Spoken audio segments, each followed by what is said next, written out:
Yeah, so God. it started off with about an hour and a half scene of just Vinny doing stuff. About an hour maybe, but he learned more about Asa Bondi and his possible involvement with drowning up to 20 children.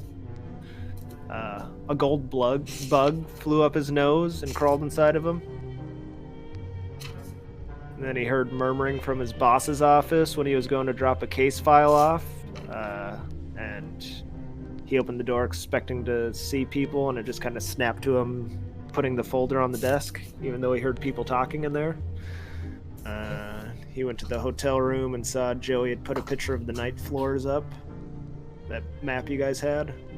Then he went to the apartment, basically. He saw Polly and Joey up on the roof. Didn't know it was them, but then he went in and saw Polly's nest and heard a dog. He went and talked to Lewis, who you also talked to. And he was like, dude, someone was just at my door a minute ago. Buzz off, bud. That prick is involved in this whole thing, too. Yeah, and then he goes, finally keeps following the dog, and he's able to see the night floors off the bat and enters, but this time there's a man in there and a barkeep. And he kind of talks to the guy and gets in a little skerfuffle. And the guy storms off and he drinks a bunch of rum. He All coming back to me. goes down the hall eventually, leaves the area and goes down the hall in the smoking room and goes into basically like a door. Or first he sees a bunch of black and white photos of people just standing with bottles that look something like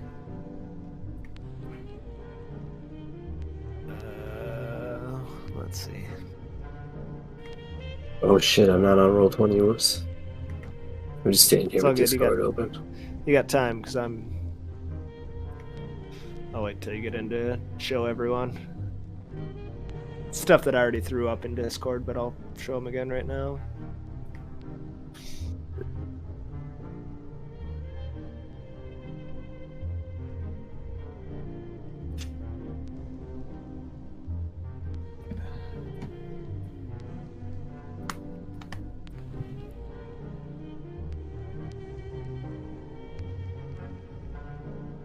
Oops, I need to click launch game. There we go.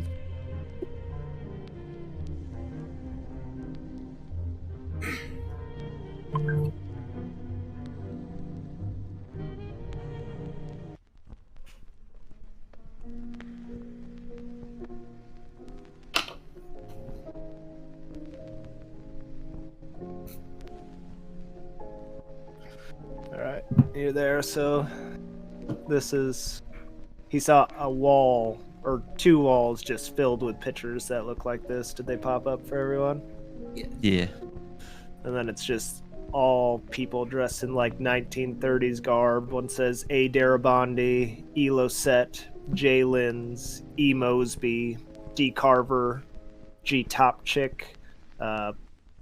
That would be a semi-familiar name to Polly because of Billy Topchick. H. Lundeen. You didn't see these though, but just throwing it out there now as meta. E. Fitzroy, and then he sees one that says J. Hill, M. Romano, L. Dedescu, H. Castaigne. And then there's a picture of a bottle just laying on a cavernous floor that reads V. Romano, which would be his character's initials going on. And then after that, he went into this, basically, he heard TV static and went into a room where there's just a bunch of monitors, but no sort of input, and it just started popping up video for him. One was like a old home video of his family. Another was basically everything that happened to you guys. Then another one showed a strange childlike robot with a Harlequin mask on, and it had a bloody butcher's knife, and it walked through out of a bedroom into the hall and kind of like walked right up to the camera and was tinking it off of the camera.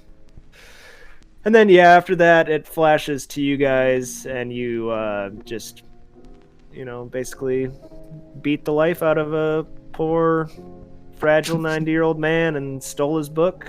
Wasn't He's not poor. Fuck him. The throne is his. I had to play my character, so I had to be nice to him, but I don't trust that guy. And I don't like the idea of this fucking evil clown reoccurring over and over. Yeah, so Henri Costain. It's only been for you, though, right? Like, you've been the only one to actually see it. I think Tony's character? He saw the physical manifestation, but Joey picked up a picture, and both of you guys saw it, of exactly what he saw, but the clown was on a stage instead of in... Yeah, we saw the picture. Yeah. I made a big deal about it, I think. Yeah, you guys actually talked about it because it was mentioned for whatever reason. Oh, and then Joey talked about it. And Tony's character is the one who saw it go tink, tink, tink out to the camera. Yeah. It didn't look the same, though. It had a Harlequin mask on, where the other clown wears just like a plain white mask with red lips and like black eye slits. The Harlequin mask is more like the big, like, curving... Wait a minute. Glitzy. We're dealing with multiple evil clowns now? I don't know. Here. I'll show you exactly what it looked like. Because excuse me, 2 seconds. Let me get a beer. No, that's fine. Top right corner, kind of to the left. Take a quick left pee of then. Max. Oh, I can't zoom on it. Oh no, just zoom your camera in and look at it. But it's part of the actual background of this thing that I kind of made. Ooh, look at this. You've got Operation Alice.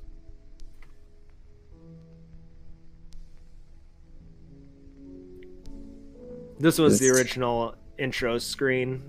It said Night Floors before, but I changed it to Alice because as I was reading, I found out that Delta Green classifies this as Operation Alice, where the story itself is called The Night Floors. From your first muling to last extremity, a king watches. Eyes empty like a newly polished sepulchre, expression indifferent as time. Is that like a magic spell or Spanish or something? I don't know. Jeez. Okay, well, I don't know if Tony's showing up, so should we just play without him? Or should I call him? Yeah, call him quick, see what he's doing. He kept responding whenever I said we were playing tonight, but maybe he got in trouble or his kids are being buttholes. Both possible. It was his kid's birthday, so he might be all like... hopped up. Yeah.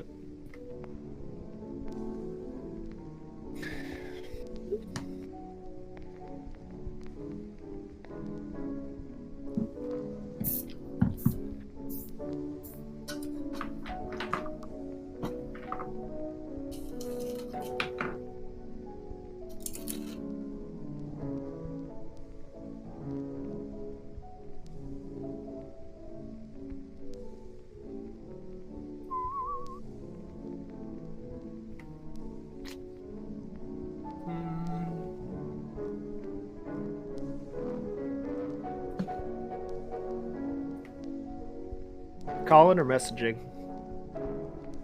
Oh, calling. Question answered.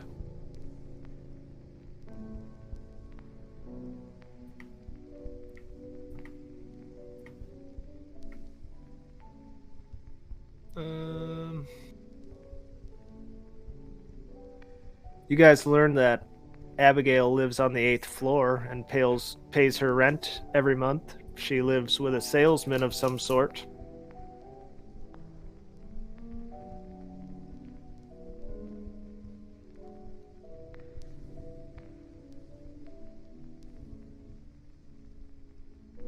He didn't fucking answer me. That little rascal. I texted him too, so... Alright, well, I suppose he can go AFK and just follow you guys quietly while this happens, and then if he doesn't show up, we'll just go with it. Yeah, we'll figure something out, I'm sure. Yeah, not like it matters too much. Jack Parker disappeared and no one batted an eye about. The show will go on. Yeah, just basically at this point, after all the things my character has experienced, I've just assumed maybe he was a figment of my imagination from the beginning. Yeah, I mean, that was kind of my idea. Is he just like after? Because all right, so going back to the recap now that we don't know whether he's showing up or not, I'll just finish it. I told these guys while you're on the phone that you learned Abigail went to the 8th floor. She lives with a salesman there. She pays her rent every month on time. Flashback to Vinny for a little bit. He found a room where he heard people making love. And then when we went in, there was just like a heroin kit on a nightstand and some shotguns on top of like a bedspread, and underneath it was a bag that had money spilling out of it. He grabbed some of that in the shotgun, and there was black ichor dripping from the wall that said, "Where's my bottle?" And then he just kind of left there. He continues down the hall, sees a man who's talking to, it appears like someone, but no one's next to him. And as he walks by, it looks like he just gets like lifted up by a rope or something, and his eyes bulge from his head, and he turns purple in the face and white everywhere else. And then as he passes by, he turns back to normal and starts talking. Oh my god, I forgot about that part. And you guys eventually, after you make the night manager Henri Castaigne go catatonic, leave, you take his book, or I guess more so a tracking of lineage. It's not actually a book, it's more like loose papers and like big fold-outs that track like a big spiderweb chain of people throughout time that are somehow related to the throne. And when you guys leave there, you decide to try to get to the 8th floor and find Abigail, but it doesn't appear to be working. First you find Vinny, and you see the man he was talking to, but he's not hanging from a rope, he's just talking to himself. He's like, "Oh, what's in the ballroom?" And beyond that, you guys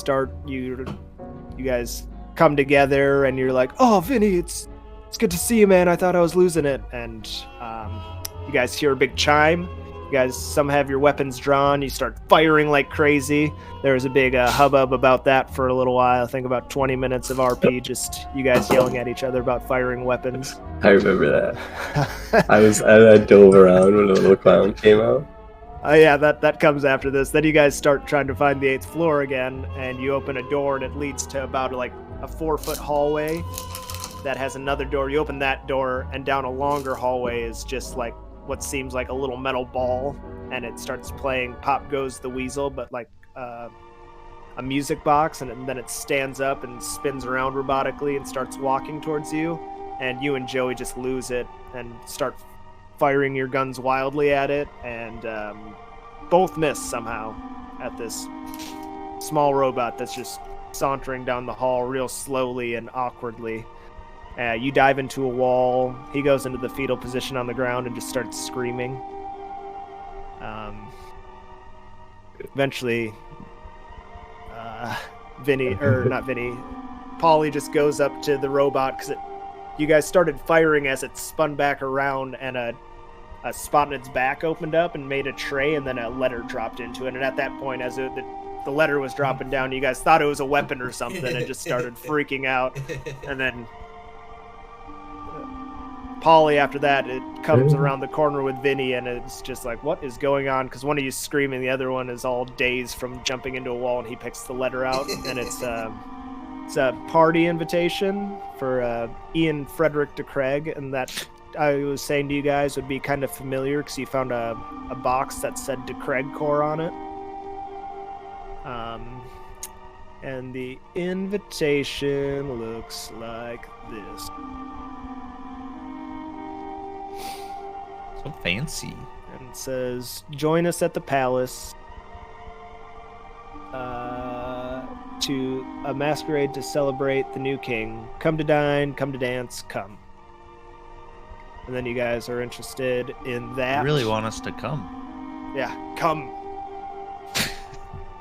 Now. It has been requested. Shortly after that, you guys do happen upon a ballroom, but it's filled with clockwork marionettes. And then a familiar tune starts to play this. You heard it in Lewis Post's room for an instant.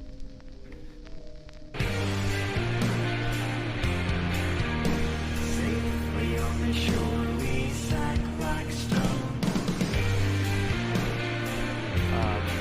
While you're in here, you find a pool of blood leading out of the room. And drawn in the largest portion of the pool, it says, "Get out now." You guys exit out of the hallway. You find some mental patients there. Paulie starts, like, running up and shoving them around and stuff and looking at their bracelets. One says G. Aldrich, another says G. Topchick, and Molly starts yelling at Topchick about how his son owes him money for a while, and then eventually shoves him, and he starts singing a song about the Red Dawn. Then you guys continue on through the night floors again after that little scene. Nothing comes of it other than seeing some names on bracelets. Magpie opens the door, eventually revealing a small table with a newspaper article with a strange symbol scrawled on it. He picks it up, and to all the agents he says, "Have you seen the yellow sign?" But he turns to each one and individually says it and shows them. And then all but Molly, who just kind of turns his back and walks away as he's doing it, are infected with the compulsion to share the sign with others. And mechanically what that means is basically you can resist if you want, but bad things might happen. But the idea is that you want to go show this sign to populated areas, whether you draw it, wear it on your skin, it doesn't matter how you go about doing it, but that's like a portion of your thoughts at all points in time. Addicted to the sign. And when he like turns back around where the table was, carved into it, it says "Get out now" again, and that's where we're at.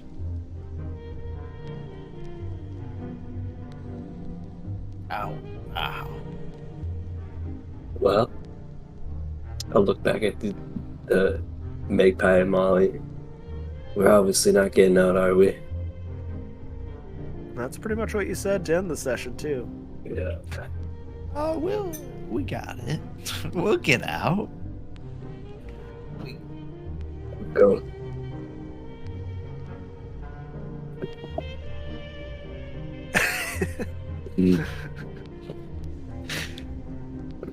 I guess, yeah. I don't know what the fuck's going on here. But we gotta figure it out, so. We just gotta find this girl and then we'll be alright. I'm gonna fucking Everything better. put a new magazine in my gun and be like, Let's go! let's fucking go. I still don't trust you with that. But alright, we'll keep going.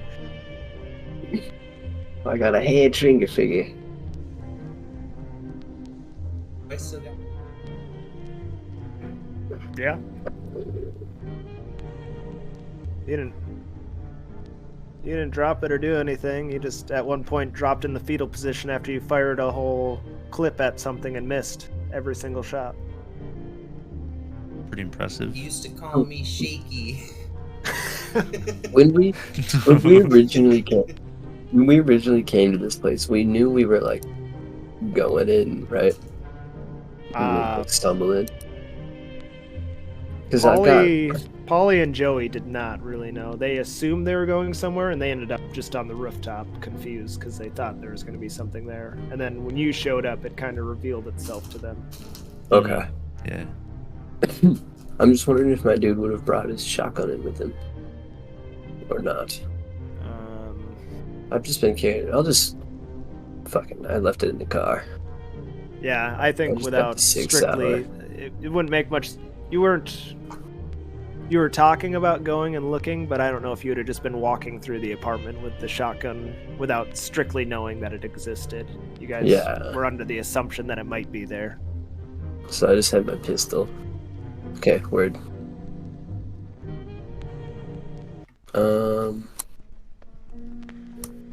So where are we at again? What was the room like?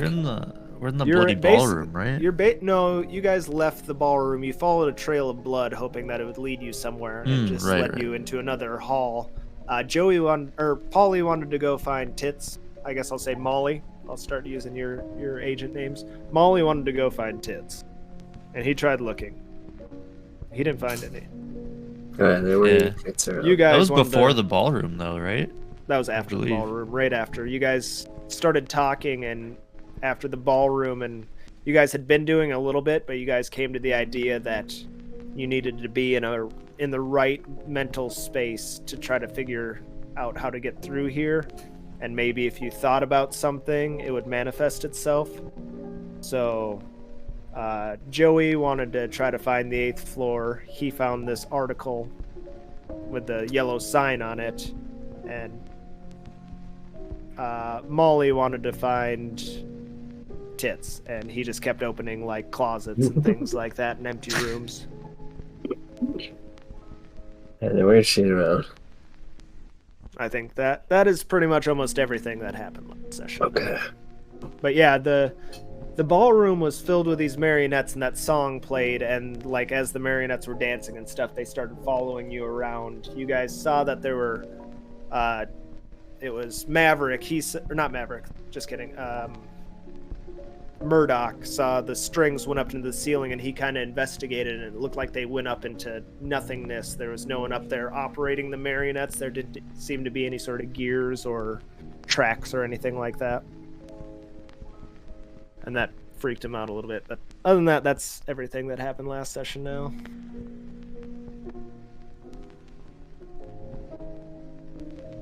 Oh, yeah. I think I tracked everything for you guys when I was bored one day, so you should just have to roll whatever's checked on your sheets right now. Yeah, I just had one check, so I just did that.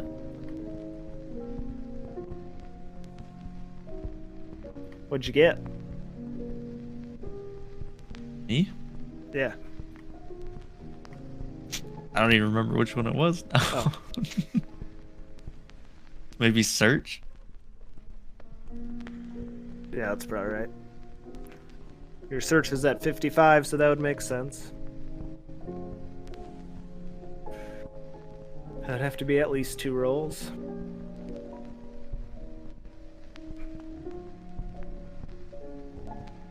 Could be 5 rolls. I don't have it checked. Okay. Check it. No, I'm pretty sure you rolled firearm and failed. That was. I saw it. Here's my firearm. Here's my other one, and then which one? Ooh, a 4. And Laws of averages, huh? Oh no.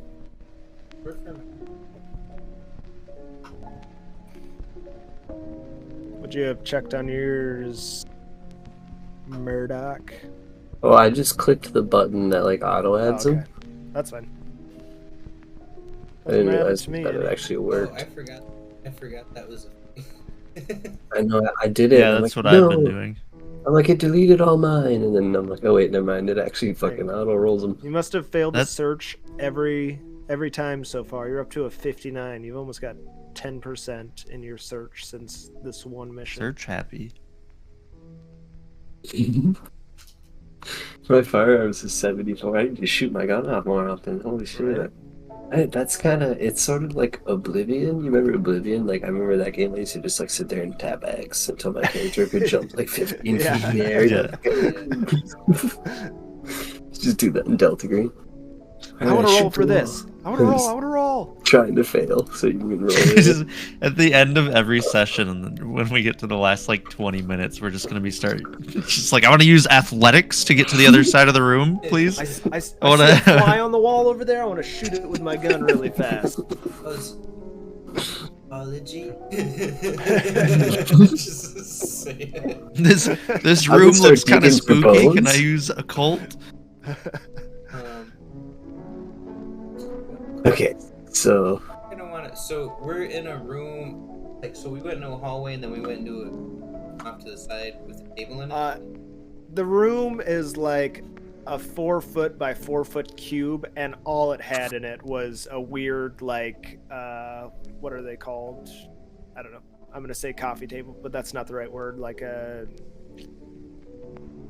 console table, like a nice wooden one, and it had that paper article sitting on it. One side talks about Asadera Bondi, and on the flip side was a different part of it, but it had the yellow sign scrawled on it. I guess I'll show that to you guys too so you remember.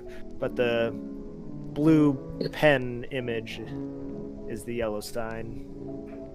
I think start looking for other investigate basic.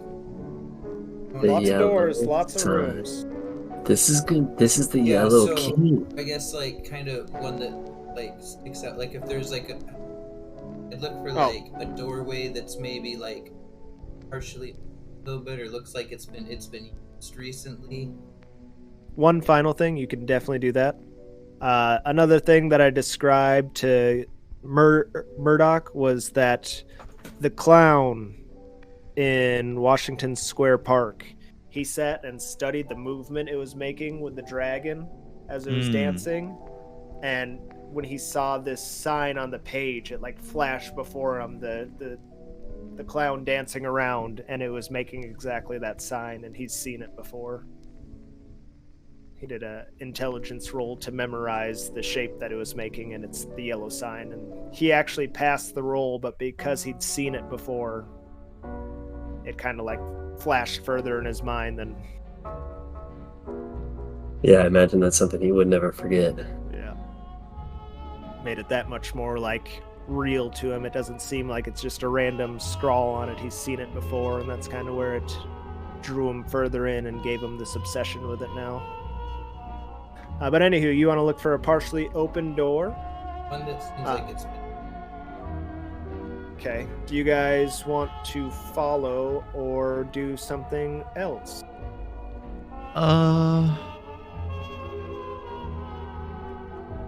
And to kind of give you guys the scene, you're basically right in the dead middle of a hallway. There's a door on each side about every 7 to 8 feet or so. Are they numbered? There's no sort of sign or indication that you can see at this moment, and then it's a T on each side. I'm gonna follow Joey while he looks for like a used door, but like as we pass doors, I'm gonna just kind of open them and peek in and just look. But I'm gonna be thinking about my apartment, or not my apartment, but like Abby's. Like, I wonder what they're doing. I'm gonna think like, I wonder if this can like bring me there, maybe. Okay. Trying to manifest that shit. Trying really hard to think about Shiny. Is that out yet?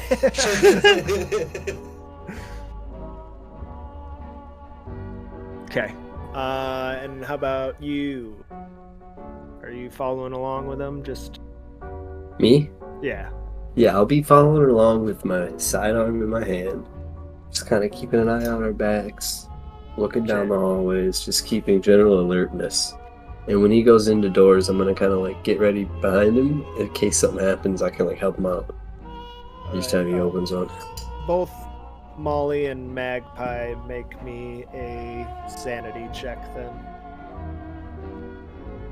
I don't want to.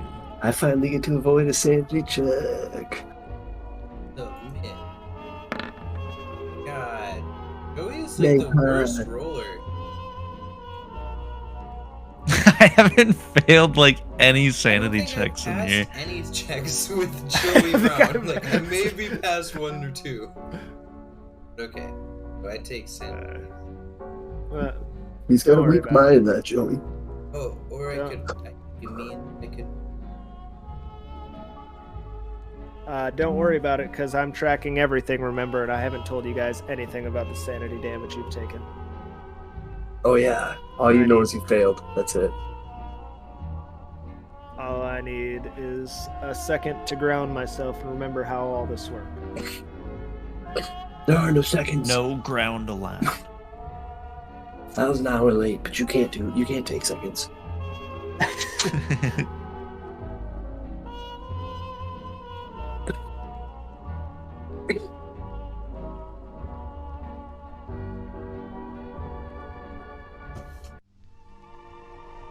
Okay.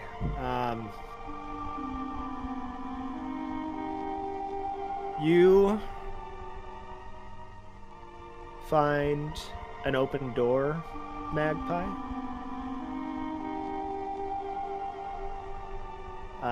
Molly, as you're like opening doors, there's a hallway.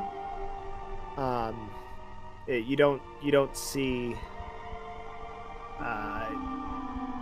Abby or anything, but a man in the hall, he sees you. He's standing there. He's got like a silver platter in his hands, and when you open the door, he looks over towards you. He's just like a couple feet away, and then he sees Murdoch kind of standing by you, and he turns with this platter and he starts walking towards you. The man is dressed in like a really nice black suit, like waiter attire, I guess you'd say, like a really nice suit with a white undershirt, and he's got like a top hat on, and he kind of shuffles over to you, and you see that there's some sort of like food or goods on his tray, and he comes up to you and he's like, and kind of like holds this tray out towards you and comes up to the door. Do you do anything as he's walking up to you? He's just, To me? Yeah. He's speaking gibberish.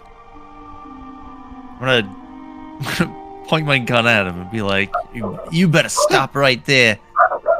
He lifts the tray up a little bit and kind of like protects his face. The man looks like, I guess he gets close enough where you can see what's on it. It appears to be a little like gelatin cubes, but he's like this right now with his tray up by his face. He's like, "Sir, you don't sir." What are you saying? What's going on? And he's just like pushing this tray of gelatin cubes towards you, and then he's close enough that he can see Murdoch, and he kind of like gives him a pleading look too, and is just like holding the trays, just like, "Huzzah." Okay, sorry, what? So did you hear that Molly My wife pulled just his... down. Okay, Molly pulled the gun on this guy. Oh, okay. And he's weirding kind of me like, out. he was protecting himself, and then Molly asked him what he's doing, and he just kind of like slowly pushed the tray back out. And do you see the image that's on your screen? Or did you see the image? Yep, It's just a guy that's holding like a platter of like these gelatin cubes, and just kind of like, "Ta-ta! Ah!" And then he sees you, and he kind of turns towards you with a pleading look, and just kind of holds the tray out towards you, and it's just ta-ta. I'm reach out and grab the white one. Okay. And what's he do? He just smiles. He's like, "Ah!" I guess He I'm holds it over towards Polly. gonna pop it in my mouth. Eat it. I'm gonna be like glancing between him and Murdoch, like back and forth, but I'm gonna keep my gun pointed like right at his face. Yeah, I'm gonna fucking keep my eyes on him. Oh, you still got your gun out on his face? Yeah. You eat it and chew into it and like I'm gonna nibble it, not like eat the whole fucking nibble thing. it. Okay, so you take a little nibble and it's like sweet and delicious. It's some sort of like sugary gelatin cube. Very tasty. I'm gonna look at the guy and be like, "What's going on here?" He just kind of points to the tray. He's like, "Yeah, I like this. What's going on in the background? Have I looked in the room? Or is he sort it's of another hall. He was in a hall. The door that Molly opened was just another hallway. So this dude's just alone? Yeah, he was just kind of standing there with this tray and made eye contact with Molly when he opened the door and started walking towards him. Got the gun pulled, hid behind it, and then kind of like inched closer and was just... Seems he's speaking a language or gibberish that you don't understand, but seems, just by his body language and stuff, is just like trying to offer you guys this food and seems nervous as shit that he's got a gun drawn on him. Okay, so sorry, I sort of misread the situation. I'm actually going to fucking take my hand and smash that fucking tray out of his hands and grab him by his fucking stupid bow collar and slam him up against the wall. And be like, what the fuck is going on in this place? He's just like cowering against the wall with his hands up by his face. His top hat probably so flops confused. His top hat flops off and flips to the ground and kind of tumbles down the hall. There's just gelatin cubes flying down. Molly, as he's doing this, the guy's cowering against the wall, just like, and you make a search roll quick. Or what's your search at, I guess, is another. I'll be back in like 1 minute, so. That's fine. There it is. Search is 55. Oh, that's plenty. You notice that these cubes, even though they're pictured as being like in the image that I had created by Midjourney, they seem to be like they're clearish, or like more like gelatin, actually. Where they're see-through. And in the center of each one is a bug about this big that's just pure gold right in the center of them. Ugh. Weird. What the fuck? What's with the bug, weirdo?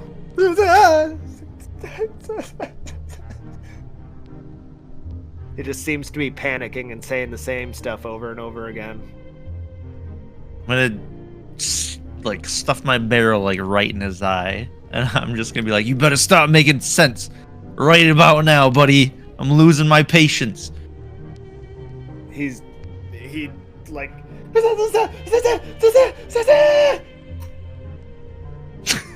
I just blast him. Bam! Let's wait until Alex gets back for that. That seems like a...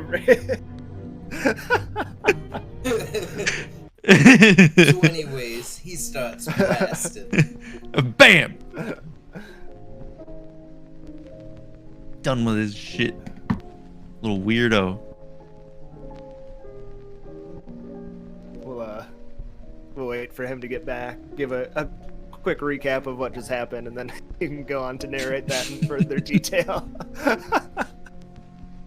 don't know how much more detail I need. Yeah, for the first violence. Dude, are you gonna traumatize Murdoch? I hope so. Then he'll never. He needs it. Like an X out of this. What happened when I was talking to my wife? Alright, so here we go. Sounds like something crazy happened. Here we go. You swatted the tray out of the guy's hand, or like, what the fuck's going on? Him choke slammed up against the wall, and he's just like cowering and just shouting in gibberish at this point, like almost crying. Paul, our Agent Molly, looked down at the ground and saw one of those gelatin cubes, and in the dead center of it, there's this tiny golden bug. And then he looks to another one and sees that the other one has a tiny golden bug right in the dead center of the cube.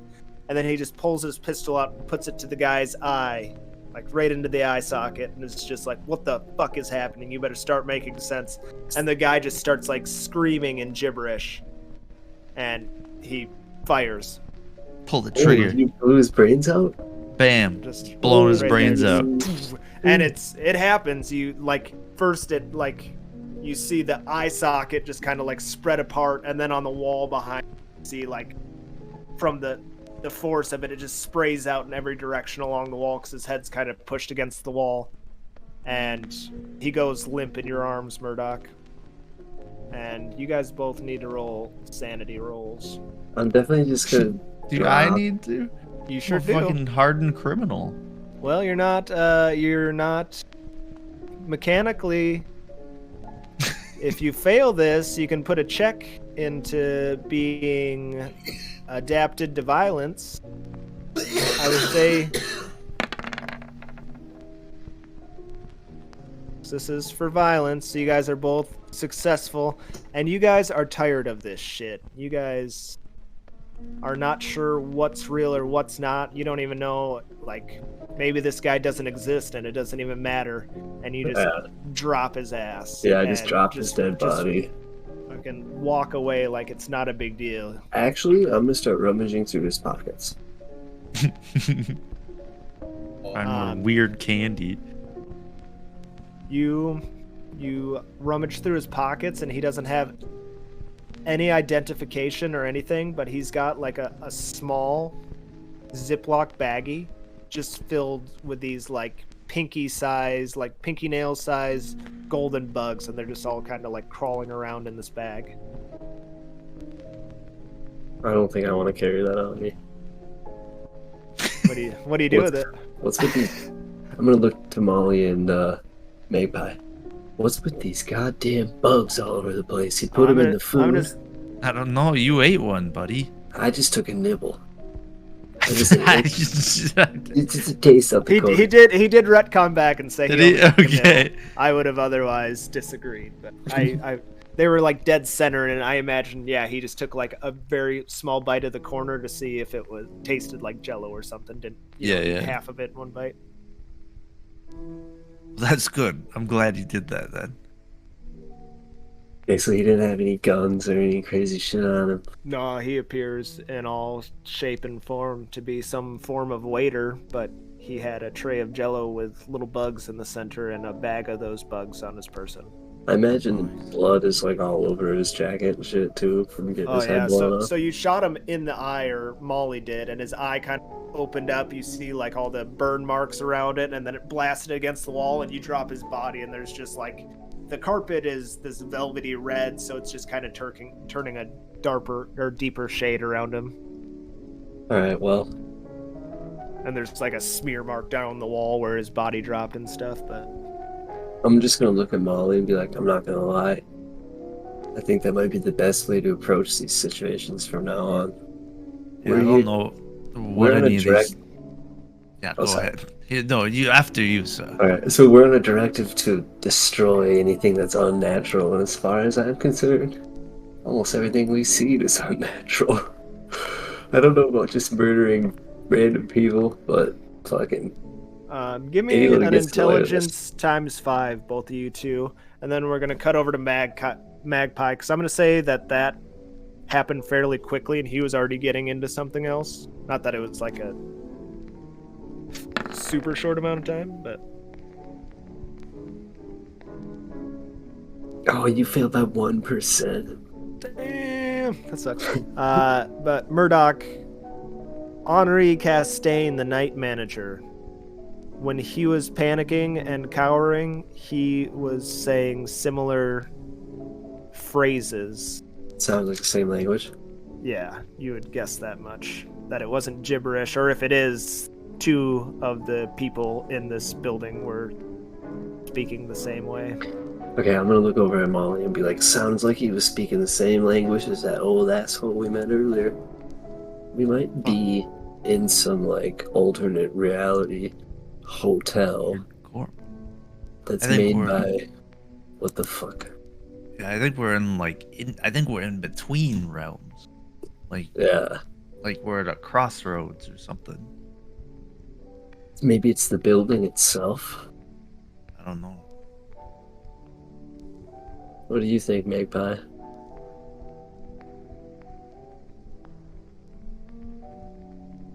Down the hallway. Oh, he is? Oh, shit. Yeah, just a little bit. He was a couple doors down, and he was looking for a door that was open, and he kind of found that, and now he's starting to open it and was like walking in, and Molly said he was behind opening doors, just like checking everything, and you guys kind of walked into this room as Magpie was going off in a different direction. And Magpie, you... What was it you were looking for again? Like a Or that was like partially open?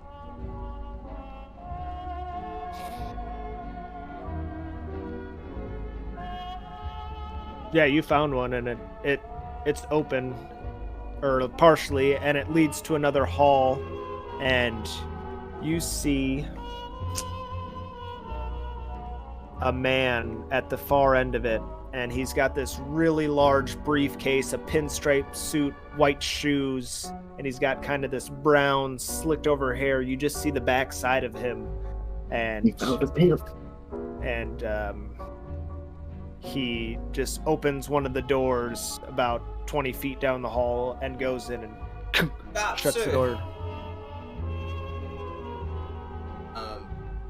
Wanna do like a quick glance and then run up, like to he went.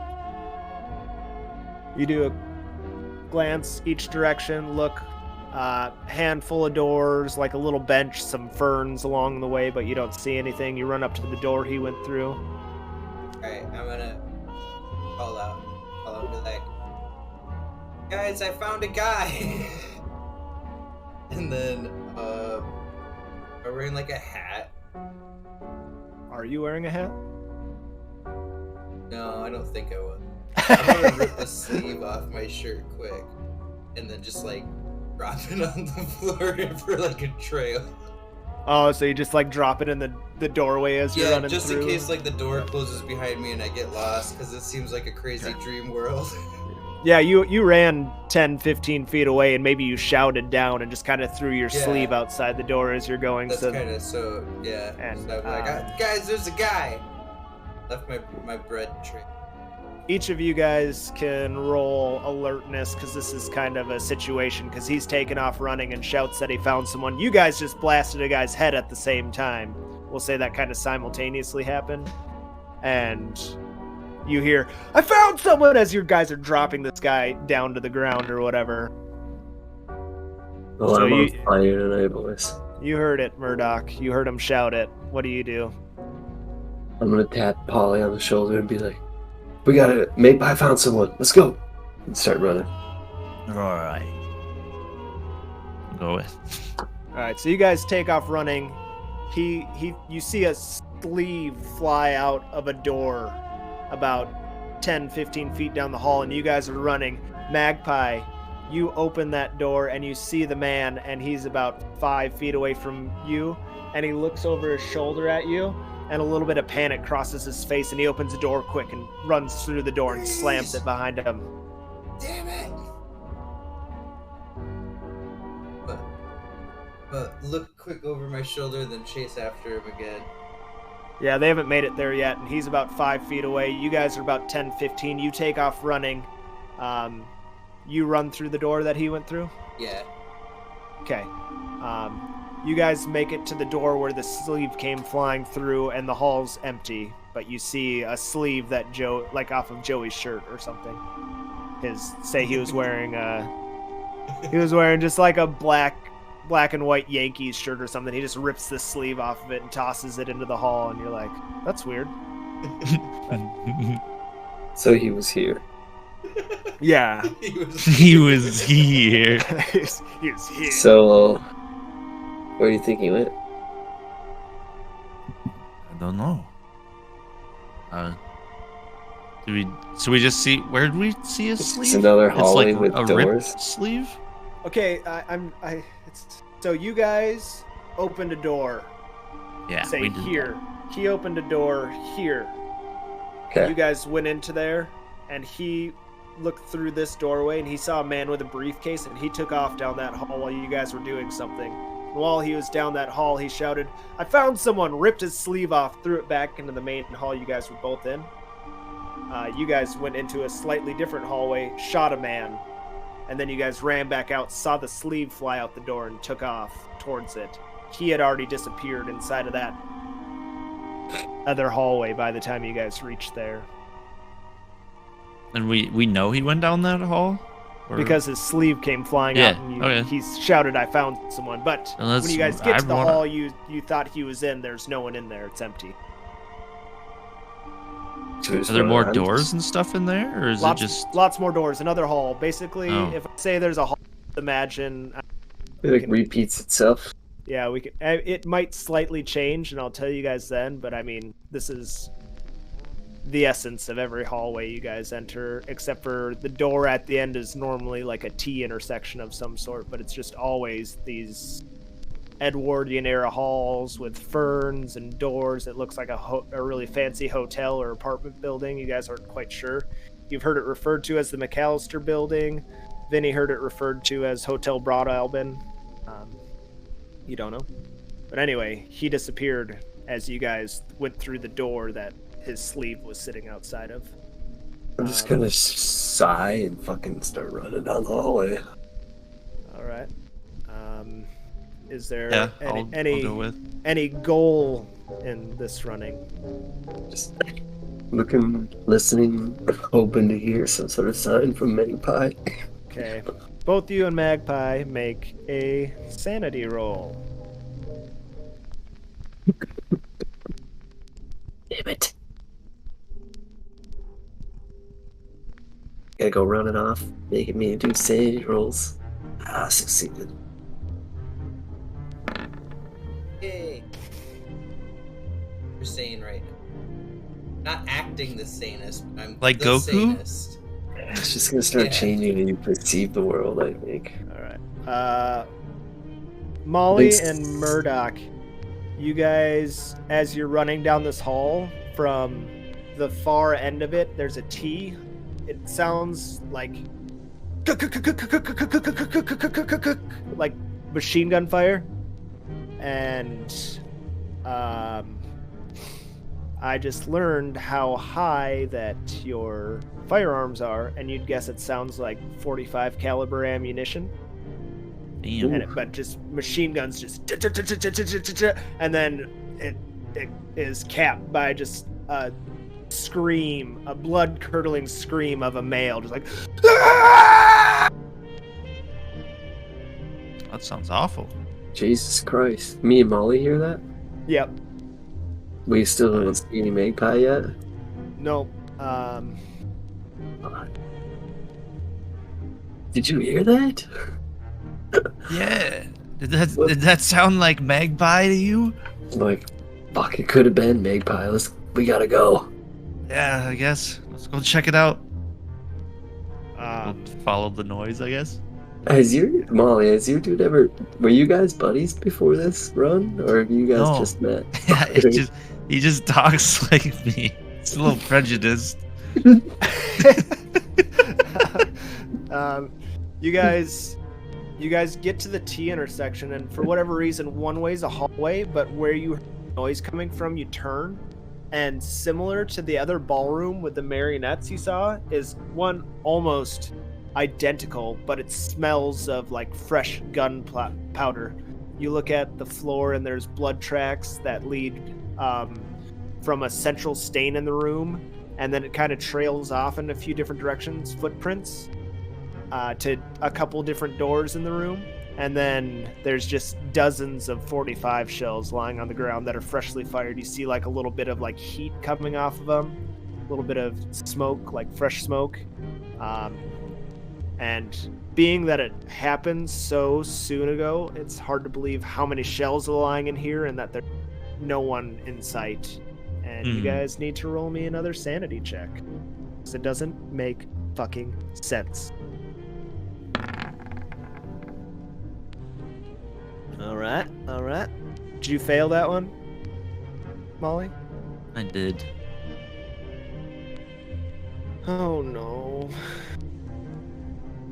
Oh no, Molly. Just kidding. You're okay. It's only like the second time I've failed one in here. Yeah. Okay, you guys see that? There's 2 tracks of blood. Do you follow one? Which one should we check out? What do you think? Should we do one each, or each go for that one? Yeah, let's do one each. Or we can eat. Okay, I'll take right. I'll take left. What are you guys looking? What are you guys hoping to find when you go. I'm out hoping the to doors. find Magpie. Okay. Yeah. I think if You guys- it might be him that's hurt. All right. So I'm scared. I just Each of made you- an acronym in my notes for you guys because we got Each of you- separated. Each of you guys simultaneously reach the door and start to pull the handle to open it and make me a sanity check. You guys are like each like grabbing onto two different doors on each side and about to.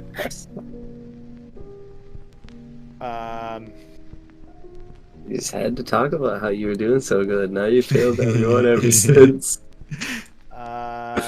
This one is fine. I failed two. So. Mr. Magpie, Yo, you Get shot by 45 rounds.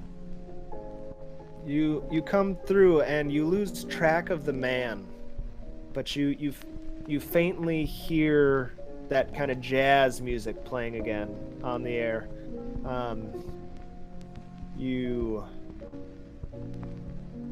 walk up to a crack in the wall, a crack in the plaster, and you're about to look at it when a door opens down the hall, but you're not sure what it is. Polly, you open your door and you see that the blood trail goes down the hall about 5-10 feet to a door.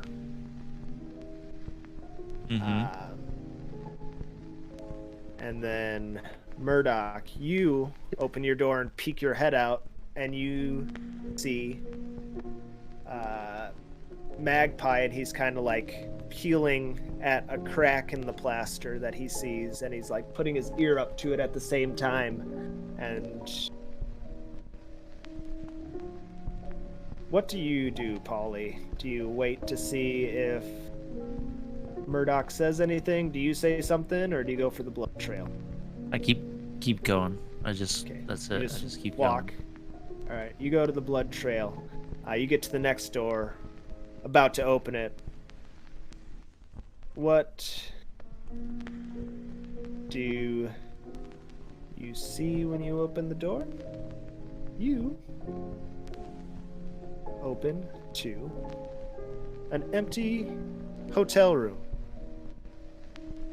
As you open the door, you hear a little girl singing in a foreign language as you start to open it. Just almost like an opera or something like that style singing, just like... When you open the door all the way, you see this figure, seems to be about 4 feet tall, covered in this white gauze material, just entirely wrapped in it. And she's just looping around in circles, just doing this opera singing in this alien tongue that you've never heard before. And she's just, this apartment room, this hotel is maybe 15 feet wide by 8 feet wide by 15 feet long, and she's kind of at the back end of it by a table, spinning and singing to herself. I'm gonna point my gun at her and be like, "Hey, stop it! The fuck are you doing? Cut it out!" Keeps dancing. I'm gonna like shimmy closer a little bit, kind of like shuffle closer with my gun still pointed at her. I'm just gonna get louder and be like, "Hey, I said, cut it out!" Make an alertness roll as you start inching closer to her as she's singing and moving. Pass or fail? Success. Exact. Success. That should be like a bonus because I got it right on the head. As you near her, you notice that her movement's starting to slow and her singing is slowing down as well, and you kind of hear like a as she's moving. Being real weird, lady. I don't like it. She's still singing and dancing, but somewhere underneath the gauze in the film, you hear. Let's see. I think I made a picture of her. Here she is.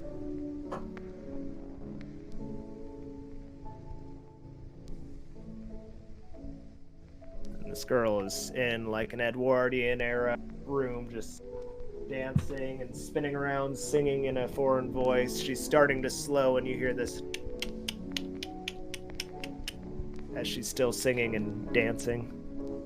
I'm just gonna keep moving closer with my gun pointed at her. Eventually, the noise that you hear in her singing and dancing just continues to slow, and then it's just like, and it stops altogether, and her voice stops, and her movement stops. Does the blood go to her? Is that where the blood trail went? I forgot about that. The blood trail went to this room, but once you opened the door, there was no blood in there.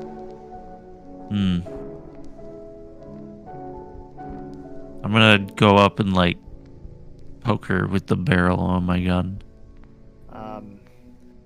The framework of whatever this thing is just spills out into the ground, and it's not water, it's thousands of clockwork pieces just, and they spill across the floor.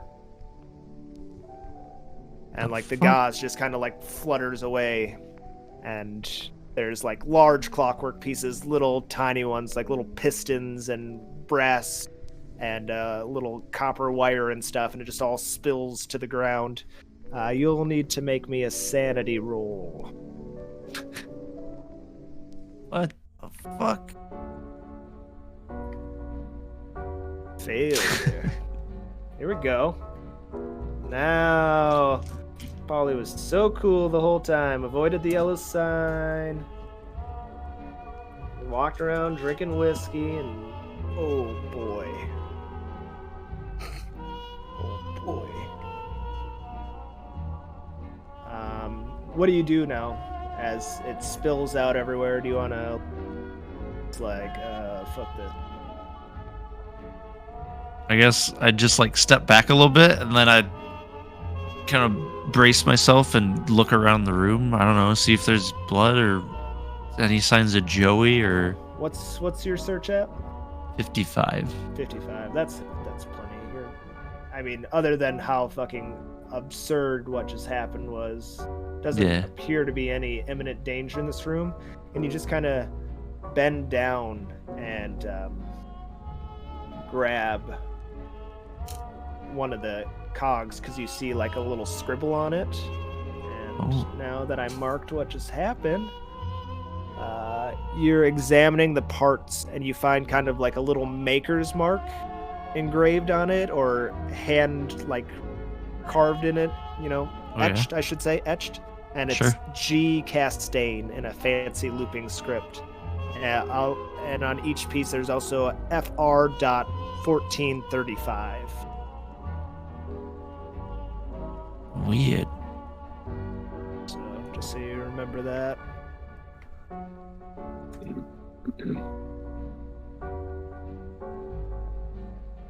All right, I start heading back to the boys. Okay. You were in a ballroom, left the ballroom, went into another room, did all that. Murdoch opened another door, and he saw Agent Magpie. I'm going to say, for the sake of story, he looked over, about to tell you that something was happening. He just kind of saw, like, the door shut, and you're not there anymore. He's seen this happen multiple times now, his friends disappearing and reappearing, so he's just kind of like, well, one of my friends is for sure there, the one I was looking for. I'm going to go see what he's doing. Magpie. What do I see in the...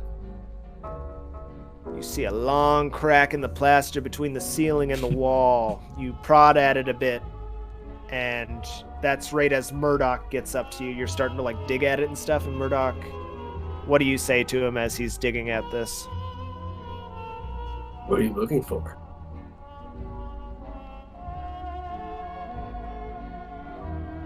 The guy I was chasing. right as you're saying that, the whole wall, as you're kind of like still like picking at the plaster and stuff, and the whole wall just kind of just falls to the ground.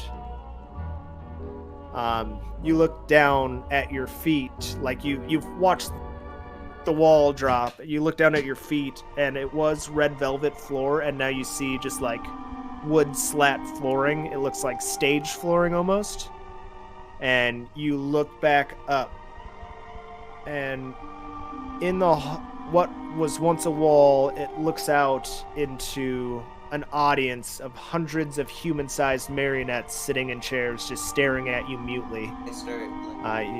You see there's strings running up into the darkness, and you just start bowing towards them. Like shaking my fists, like cheering me on. Okay. Wait my whole life for this. Okay. Yeah, So they're not. Are they moving at all? Nope, they're just like all sitting in various like positions. Like maybe you look and one marionette's got its arm around someone, the other one's sitting there with its arms crossed, but they're not moving, they're not making noise.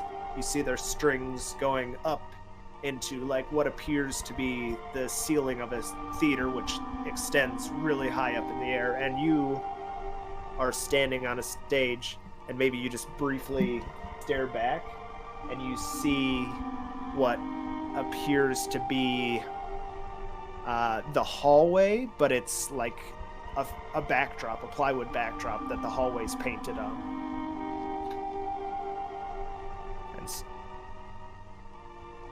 I do like a quick. And Murdoch's standing next to you, and he was just saying to you, "What are you looking for?" You pull a little bit at the plaster. Everything drops away. You guys both look over your shoulders like, what the fuck just happened after seeing the people out? And you notice the plywood backdrop that's hand painted that looks like the hallway you were just in. Any other backdrop? Nope, it's just like the whole stage is covered in this backdrop. There's no curtain or anything. It's like floor to ceiling, this backdrop.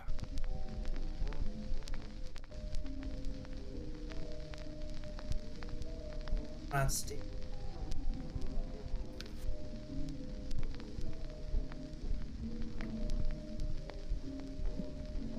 Yeah, that's crazy. Go around, like, over to the edge of this, and like, look out in the crowd, down towards the bottom of the stage, and be like, "Line!" You hear nothing.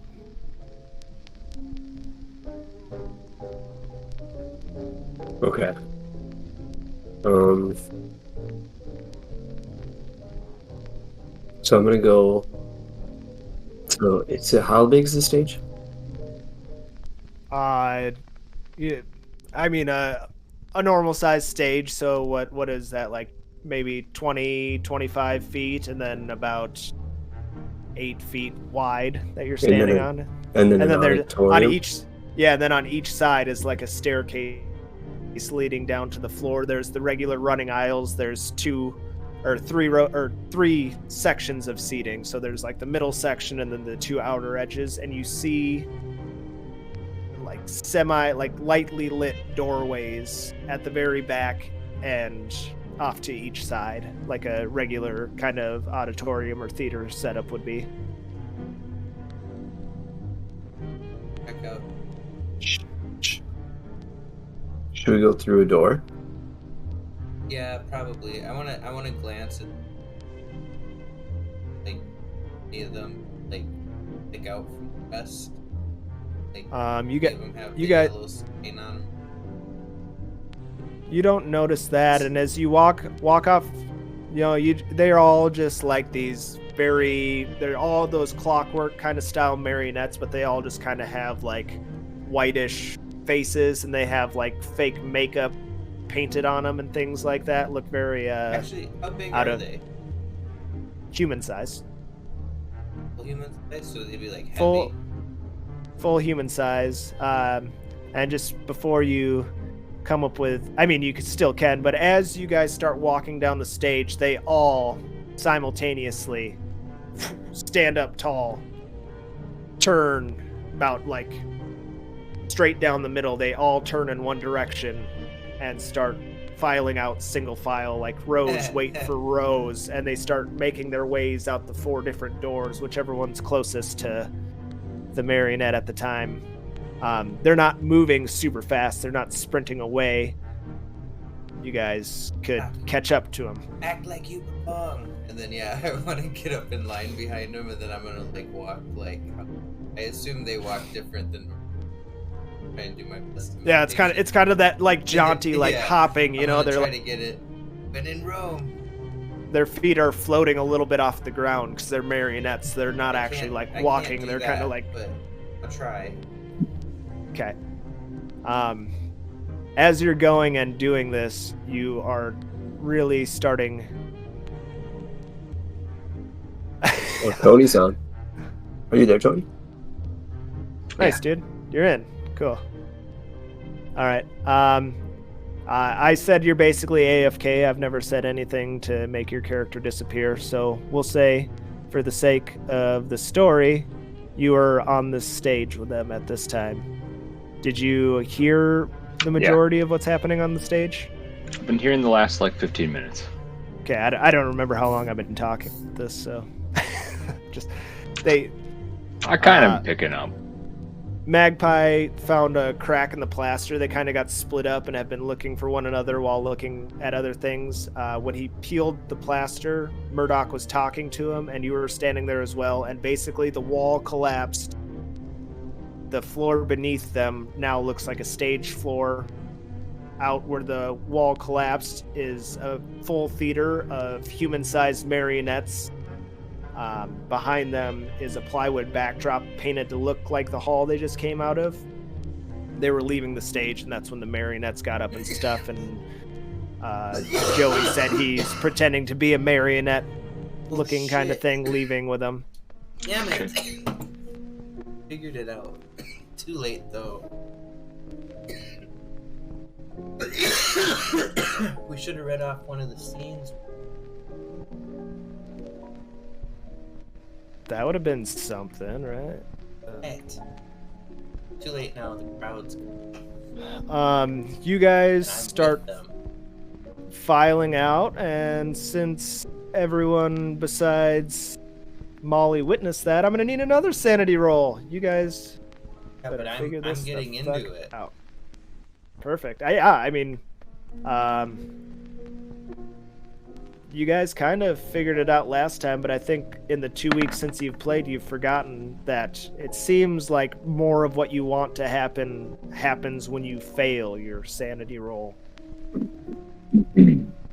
That's a critical success. So that in this case is probably okay. Murdoch and as well for these marionettes existing, and when you guys try to step off the stage, they all just perfectly split in half and walk out the doors, or I suppose in 4 quarters, really, but... Damn! Okay. Alright, while you're in the bathroom then, we will go to Murdoch. Or not Murdoch, Molly, sorry. You picked up that cog that had G. Castaigne wrote on it with the FR 1435. I think. Yep. You're muted. Sorry.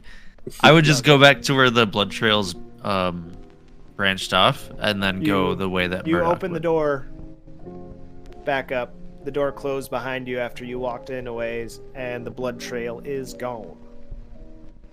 Fuck. I had that worry when I went through the door. Do I see any sign of where he could have gone, maybe? No. Anything? As you see a few people down the hall, and they're just kind of talking amongst themselves. It smells like dog shit in the hallway, and you actually see like a pile of shit sitting there, and then you hear a couple people talking, and they both kind of together just walk through a door at the far end of the hall. I'm gonna go follow them. Okay. Carefully stepping around the dog ship. All right. Yeah, you kind of step over that and walk after him. Just calm as usual, or are you a little more hurt at this point? I'm holding it together, I think. I'm a pretty cool guy. All right. You walk up to the door they went in. It says projection on the door in a big, like silver. It's like polished chrome or something like that, and then it's just kind of stenciled into it. It says projection in big block letters. Mm-hmm. And as you're about to like open it, it opens the other direction, and you like as you approach the door, you hear like machinery running inside. Yeah. And it just gets so loud as you approach it. As you get near the door opens and it's still super loud. And a small woman in overalls, she's got like a messy bun pulled back over her hair and these little spectacles on. She steps out of the door. Who are you? And she kind of points at her ears because this loud noise is coming out of this projection room. It's just like... The fuck are you doing? Turn it down. What's going on? She keeps like pointing at you and giving you like side-eyed looks and just starts walking down the hallway. I'm gonna follow her. Okay. She kind of looks over her shoulder at you and just, like walks a ways down the hall, opens the door, and goes through. Keep following her. She looks over her shoulder again and sees that you're following her. She's just got these like little rectangular glasses on, and she looks back at you and she starts like hurriedly walking, like almost jogging down the hall. I keep pace. Okay. She opens another door, runs through into another hallway. I'm gonna catch up to her now. I'm gonna catch her. Okay. I'm booking it. You book it. She starts taking off running too. And she's just looking back, and she runs all the way down the hall this time. Doesn't go for a door and like turns and starts going down one of the T's. Get her. I keep going as hard as I can. I'm trying to catch her. Make a roll to catch her. What would that be? What's that? Athletics, maybe. Or unarmed.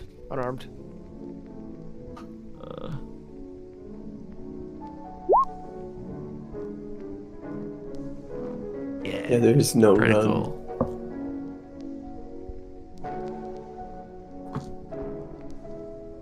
Run. Critical success. Yeah. You, she starts to open a door right as she goes around the T, and you like catch her and just smash her body into the door. And she like her face splits open, her glasses break, and she falls to the ground. Because you're like panicking. She's running, and you're just trying to catch her, and she goes to try to grab the door. You grab her full force with your 18 strength and whatever, just whip her into the door and try to stop her. And she stops, and she's laying on the ground, like in the fetal position, crying. Okay, sorry. I lost control a little bit, but who the fuck are you? Why are you running away from me? What's going on? As you kind of stop and calm a little bit, she scrambles to her feet and takes off sprinting again. I'm gonna run again. I'm going. Just clean out her face. Make a sanity roll as she opens a door and goes through.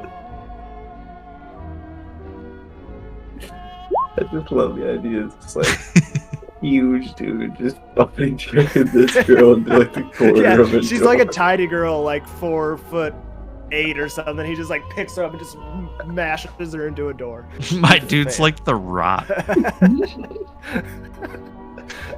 It's like a shitty scene out of an action movie or something. Takes her over his head, just whips her on the ground. And she gets up and runs. Yeah, she's still going. There's like little trickles of blood out of her head, and she's sprinting down this hall right now. I want to go get her again, then. She opens another door and disappears through it. I follow? Make another sanity roll, just for funsies. So she like opens the door, closes it, and then he opens it. You have 47. Oh. Okay.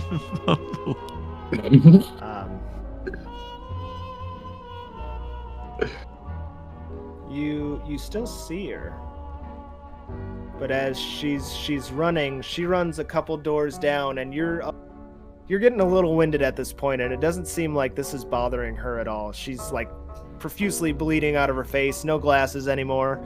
And as you're running, she's a couple doors ahead, and from one of the doors you hear, "I do invocate, conjure thee, O spirit person, and being with power armed from the supreme majesty." You just hear this pouring from a door that you're running by.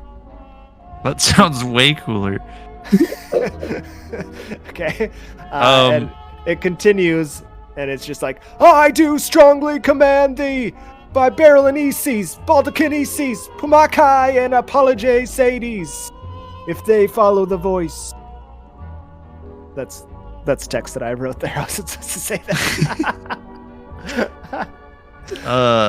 I'm gonna tuck my pistol into my pocket, and then I'm gonna pull my fucking baseball bat out of my duffel bag. I'm gonna check out whatever door has all the noise coming from it. Okay. Yeah, you open it. And it is like a really small, darkened apartment. There's candles lit on every like place you could set a candle around the room. There's this odd smoking brass vessel marked with strange symbols, and it sits in front of a pentagram etched in the wood floor, maybe by a knife or something. You can roll an occult. Sure. Oof. Failure. Ooh. Well, there you go. You know this symbol. You've seen it before. It was what was on that piece of paper, and it looks like no. It is this, but it's etched into the floor. Oh. And you see now it says person on it, which you guys said, but Murdoch critically fumbled and thought it said Sanper, and he was searching for Sanper for a while. But yeah, so you see this smoking brass vessel in the room, and that carved onto the floor. Huh.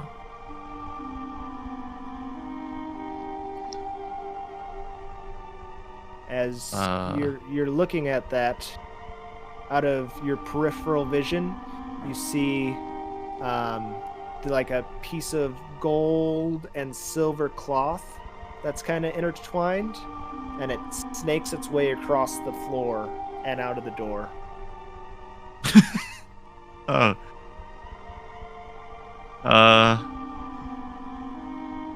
I'm gonna leave and go and try and find everyone else. Okay. I'm gonna go and try and find Murdoch. You're just like, what is happening right now?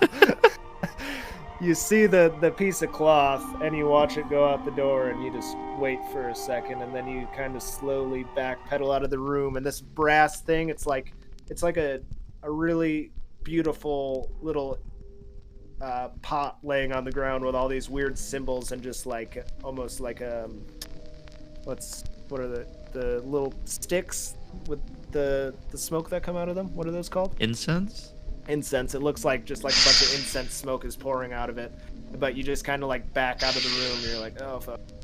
And when you get out there, you don't see the piece of cloth. It's gone, and you're just in another hallway. You guys back to you inside the theater. Magpie said he was pretending to be a marionette and walking out. Still, yeah, I'm just gonna sort of watch him do that from afar. Just watch. What are you doing, Monkey? Just watching too? I just watch, see what happens to him. Go, be ready to help in case something like is in the mannequins. We'll stay close, but not like in the mannequins walking over. If they're like theoretic. It'd be really fucked up if strings just descended from the ceiling attached to his shoulders and just like started pulling around. That doesn't happen, but right? Right. You do that. So you follow the nearest group to you, which is off stage right. They go to a door that's like middle of the section, where like in a regular theater, maybe one of the handicap exits would be. And you go to that door and you see them filing out, dispersing in both directions into just another hallway. The hallway.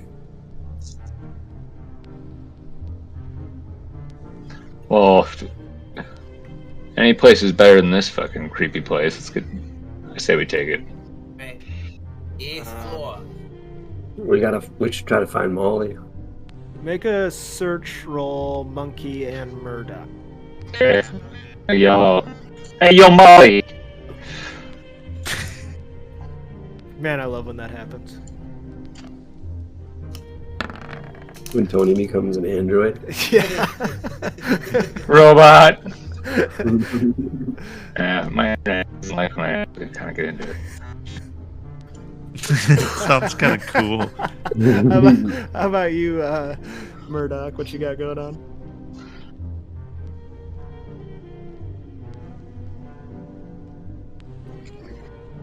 Oh shit, sorry. I'm like, when's he gonna roll the dice? I'm Murdoch. When you press the button. Failure. No. You don't notice anything out of sorts. Anything Molly shape. Yeah, I mean, you notice him, but not even you're so distracted by the situation, you don't see anything else. You're like so focused on the marionettes filing out and watching Agent Magpie pretend to be a marionette walking out. He's just like really awkwardly doing this with his arms and following along with him. Be like, whatever he's doing is working, and I'm gonna start doing it too. Monkey comes behind like this. This.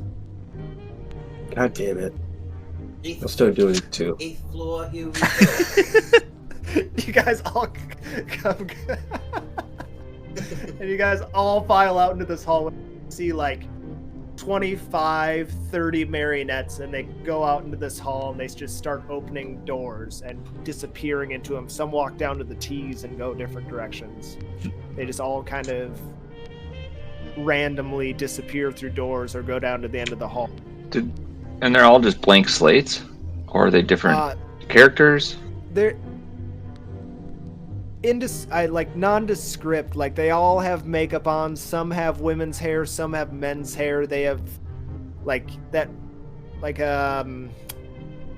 those weird little like creepy dolls, you know, Okay. But there's no unique. There's not like a unique one amongst them. It's like porcelain dolls with painted features, and then these clockwork pieces that move and tick, and then there still are like these marionettes that are hanging a couple inches off the floor. Their toes tap the ground randomly as they're moving, and their arms are just like flopping around.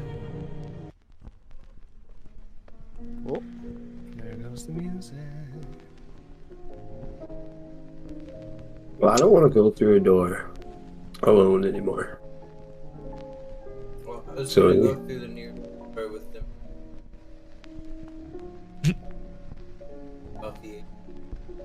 I do my dance. Okay, both you and Molly sanity checks to see what happens here. Me? Yep. Me? You. Me?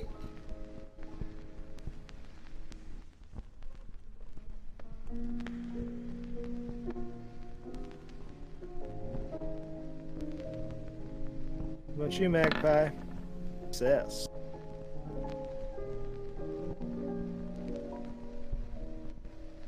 You open the door, Molly, and you see Magpie's back opening another door.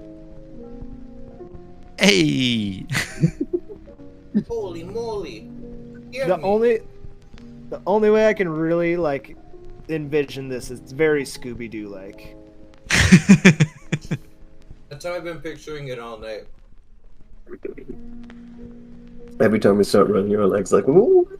Yeah, exactly. You guys go out one door, and then like 5 doors down, another guy comes out. He's like, "Oh, I've been looking for you. I've been down for an hour now." Glad to see you again. We're chasing the bad guy around. They'd use that bit every episode too. Yeah. It's a good way to pad time. Yep. Little door scene again.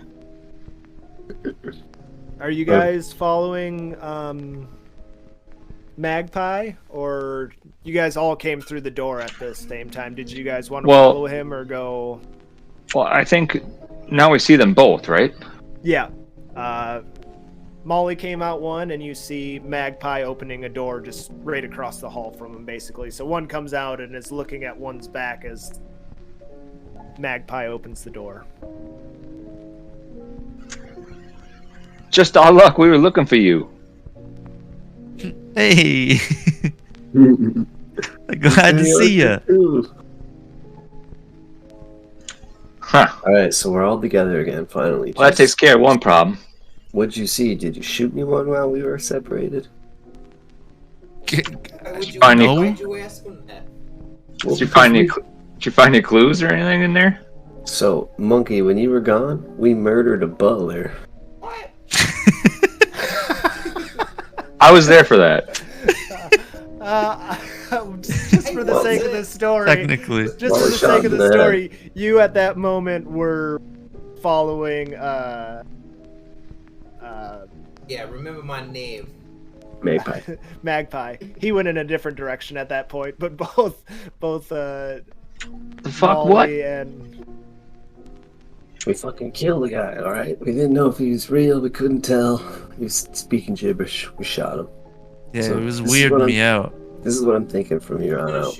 If you think I'm not Kind- real, You're lucky I have I need some sort of I'm real code. We should move. Murdoch's gonna kill me. Yeah, we do. What do you need mean by mumbling random shit? Is something like this devil shit we've been stumbling upon, or what? We need a code word that starts with M to identify each other. And we also need to, I think, treat everyone we meet as a hostile until proven otherwise. I agree. Always go with the fact that everyone here is some sort of enemy to us. We don't need to necessarily shoot him in the... I don't necessarily need to use my gun. Yeah, but we don't need to shoot him in the eyeball. I think I can outsmart some of these things. Get some info that way. Just remember that. I don't think anything here is friendly. And, I ran into a weirdo too. What was he like? General asshole when I first appeared in this place. Mark. Kinda. He's like an old man. He's relatively rude to me. I told him to fuck off. Oh, really? What was his name? He did tell me at the time. I don't remember. Looked like kind of like I pictured him as like a safari hunter from the British expeditions. A big fat guy with a... I don't know.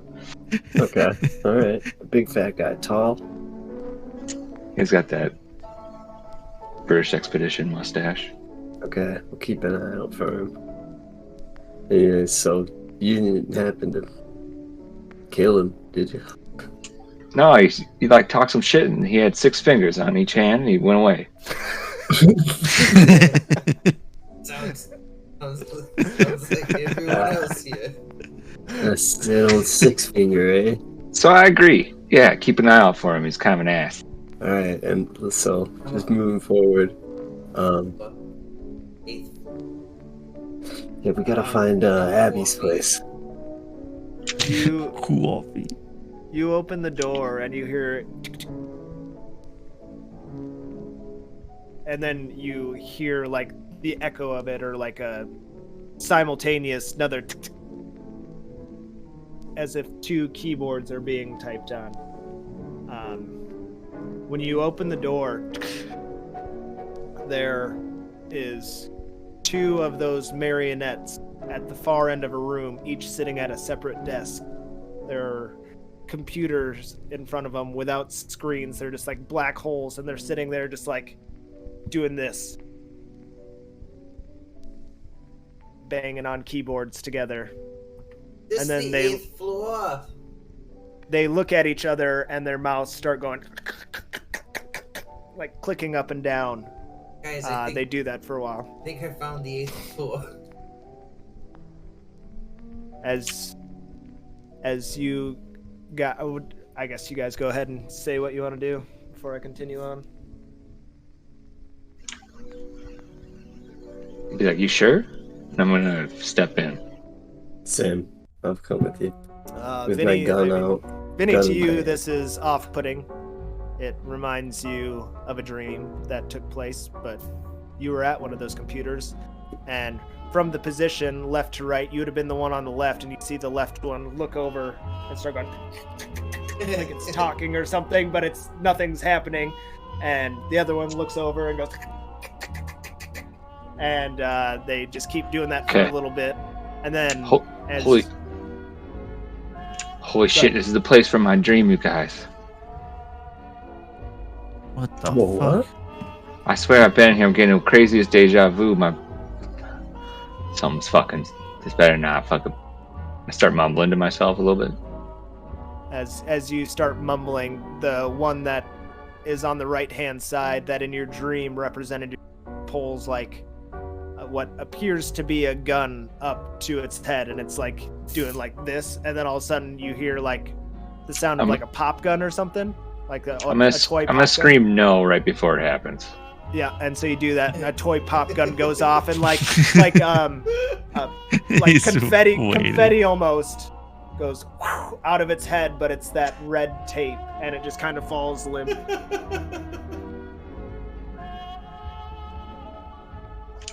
Joey is aghast. Meme. I think this is awesome. I would Fuck! I would lose it in real life. Yeah, that's what I'm saying, dude. I don't know what my guy would do. Follow the ground. Yeah, definitely, for sure, sanity checks all around. I mean, you can say that your character might not react, but the whole point of this game is that your characters are not superheroes, and they would for sure. No, for sure, dude. I think you'd like break. Yeah. Wait, what were the marionettes? It was represented my brother killed himself in the dream that I had. Oh. Like Tony's very first session, I did a dream scene of his right off the bat where he I was like talking to him and he shot himself. Oh yeah. Told Tony to take off his mask, and Tony looked inside of a computer screen eventually, and he saw one of these bottles that he's been seeing popping up all over inside of it, and had a name tag that was his on it. So failure. My brother like Molly. disappeared. Yeah, I remember. So they're trying to make you think he killed himself. Okay. Yeah, I can't say exactly what happens, but Vinny, that gets you to the core there. Oh boy. Gabriel, you failed too. Holy flip. Are you subtracting the points or should I? No, I got it.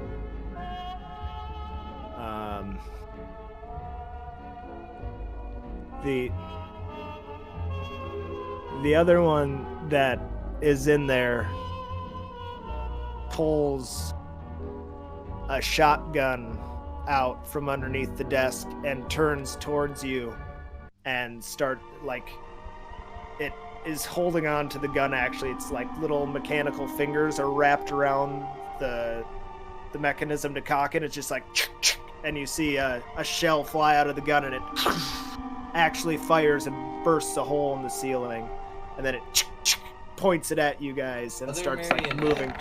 Yeah. I'm fucking I'm gonna try to shoot it. I blast it and then I sprint for door. Covering. Actually, I don't react. I just stare at it, confused. It's like a dream that's happening in front of me, and I'm just like, or my makes body total experience. sense. You're probably just in complete shock because you stole a shotgun that looks identical to the one in its hands. You've had this dream. You're just completely. You have no idea what's real and what's dream.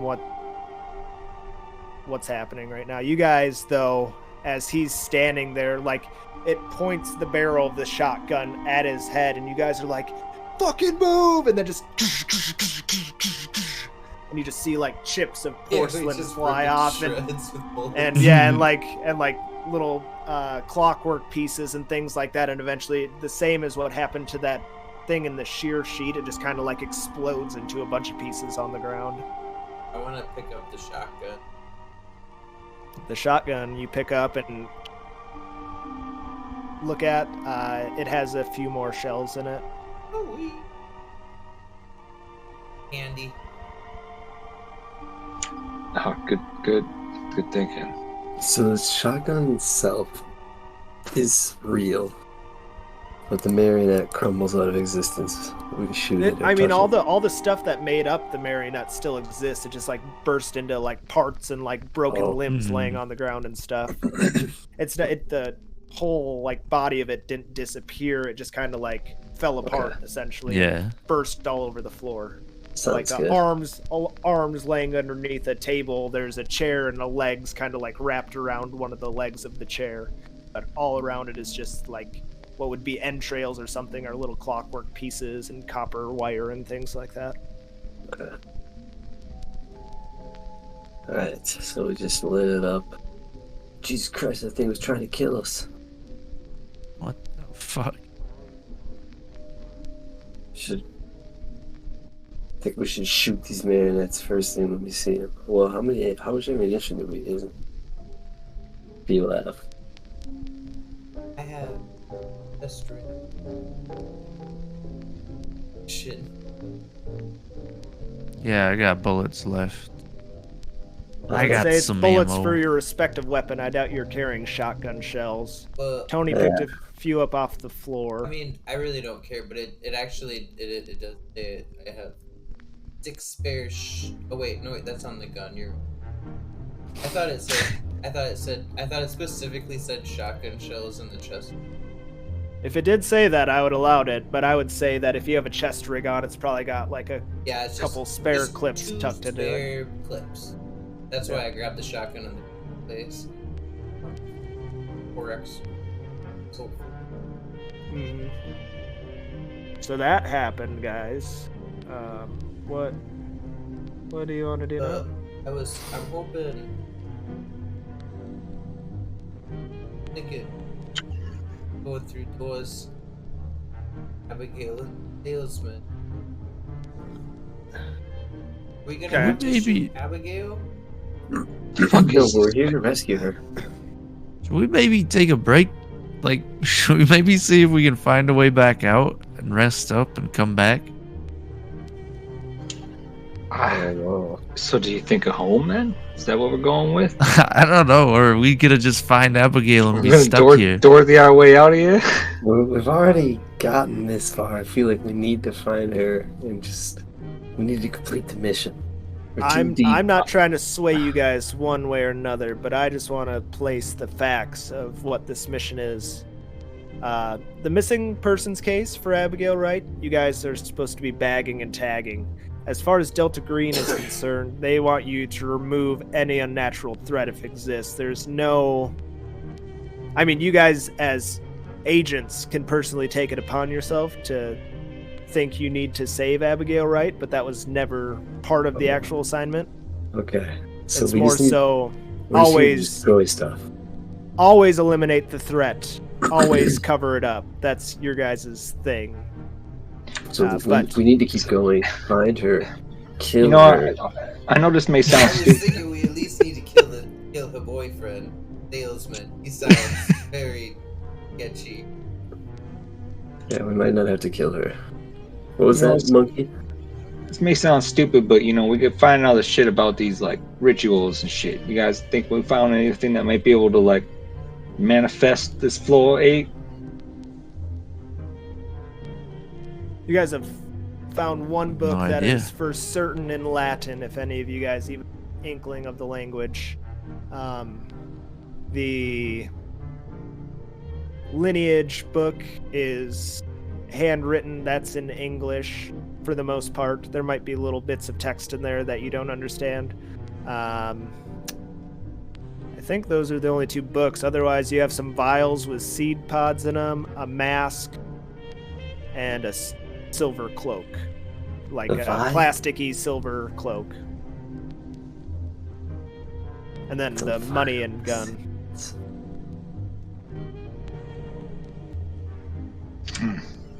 They were standing in a hallway.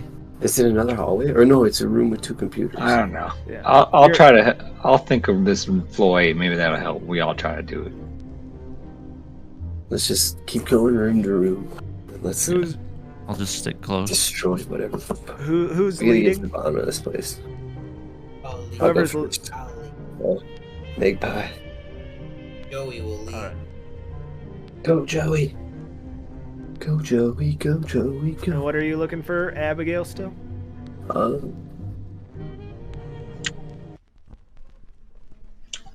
I'll take the rear with my double barrel. Man, this is Taking the rear. so much. Roll that sanity, please. Shotgun. The shotgun has a bunch of rules. It's kind of fun.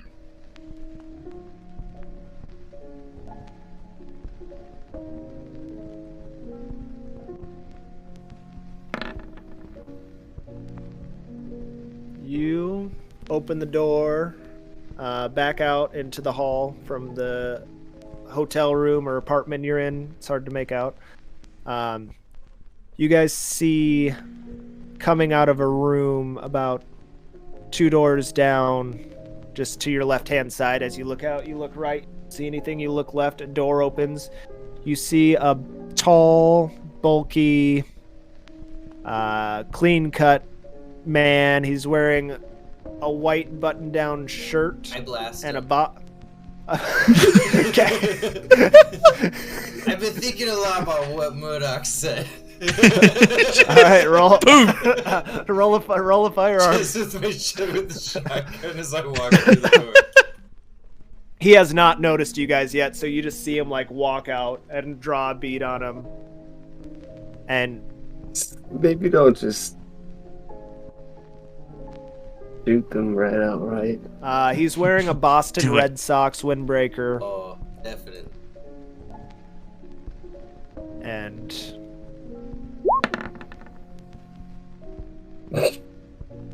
success.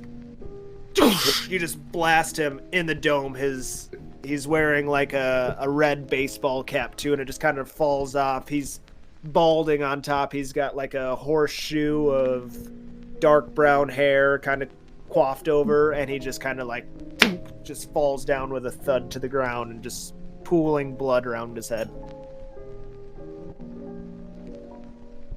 Holy fucking shit, dude. Slow down a little bit. I don't know if we need to be doing that. Fuck, Once save. Once Fuck. again, gonna need sanity checks from everyone.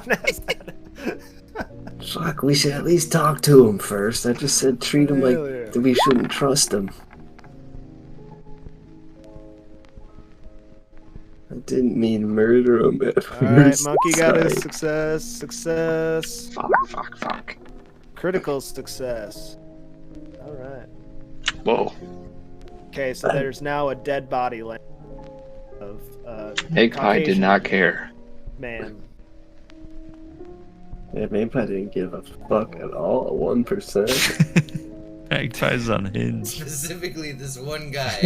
I just. Yeah, you like you Close like the door. perfect with your critical hit. You perfectly just like double tap, just like just 2 shots right to his dome, and he's just down immediately. I check for ID. Night Float's ID. Toss him back in the marionette room. In a second, I just click off of my stuff. I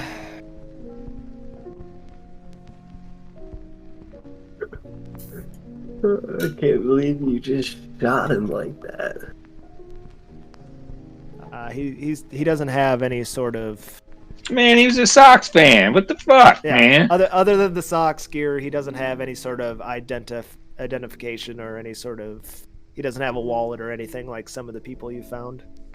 Or I guess those were Clockwork Marionettes that you found wallets on, but he doesn't have that. His body is very real. It's warm to the touch as you're rooting around inside of it. So we just killed an actual person and not a marionette this time. He definitely wasn't a robot. Well, the butler was a person. Did you think he was? I don't know, man. Molly. I mean, Molly did just murder a dude a little bit ago, and it wasn't that big of a deal. Yeah, I would just toss this guy in the computer room. Oh fuck! I wasn't there. Let's take him out of the hallway. Didn't expect it to look like this. Fucking nasty. Eliminate, conceal. I don't We know at least- if there's a step, but I'm getting better. When we killed the other guy, we at least know he was trying to poison us with bugs. We don't know anything about this guy. He doesn't even have any bugs on him. He doesn't even have any bugs. Those golden bugs. All The right. golden beetles. Oh yeah, that's an important piece of information, kind of. They're describing these little golden bugs that the waiter had they shot in the head.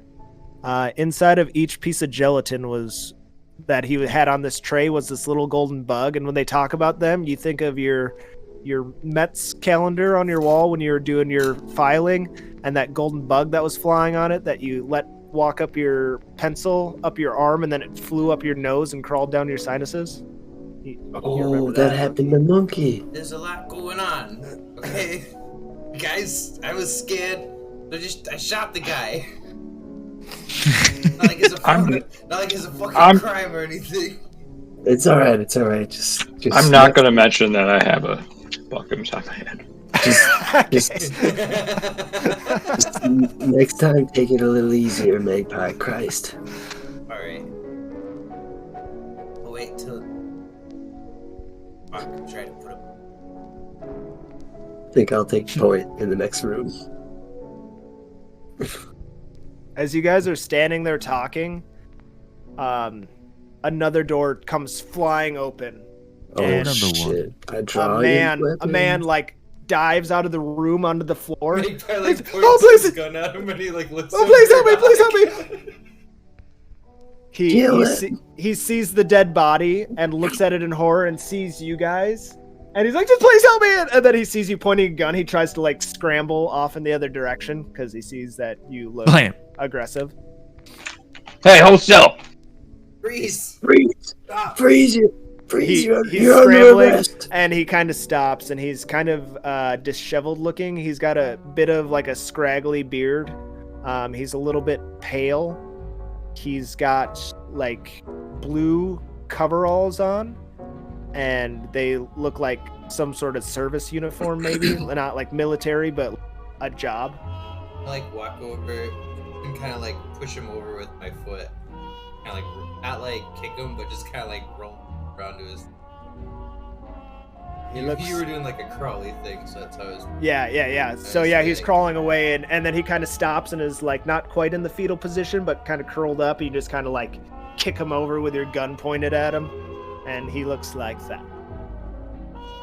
And you see that he's got bits of food crumbs and wine stains on his clothing and stuff. Who the hell are you? My name's David Langford. Please, I've been stuck in here so long. Just get me out. I'm gonna handcuff him. Yeah. I've got some. Oh my God!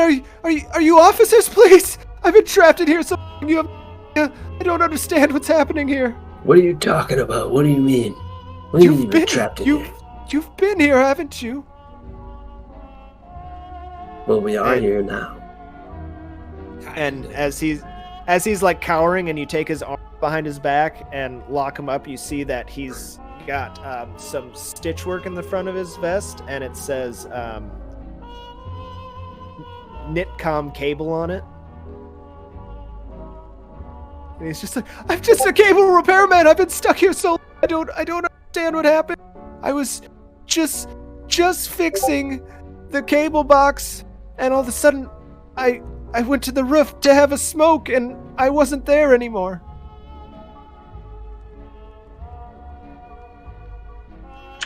What year is it?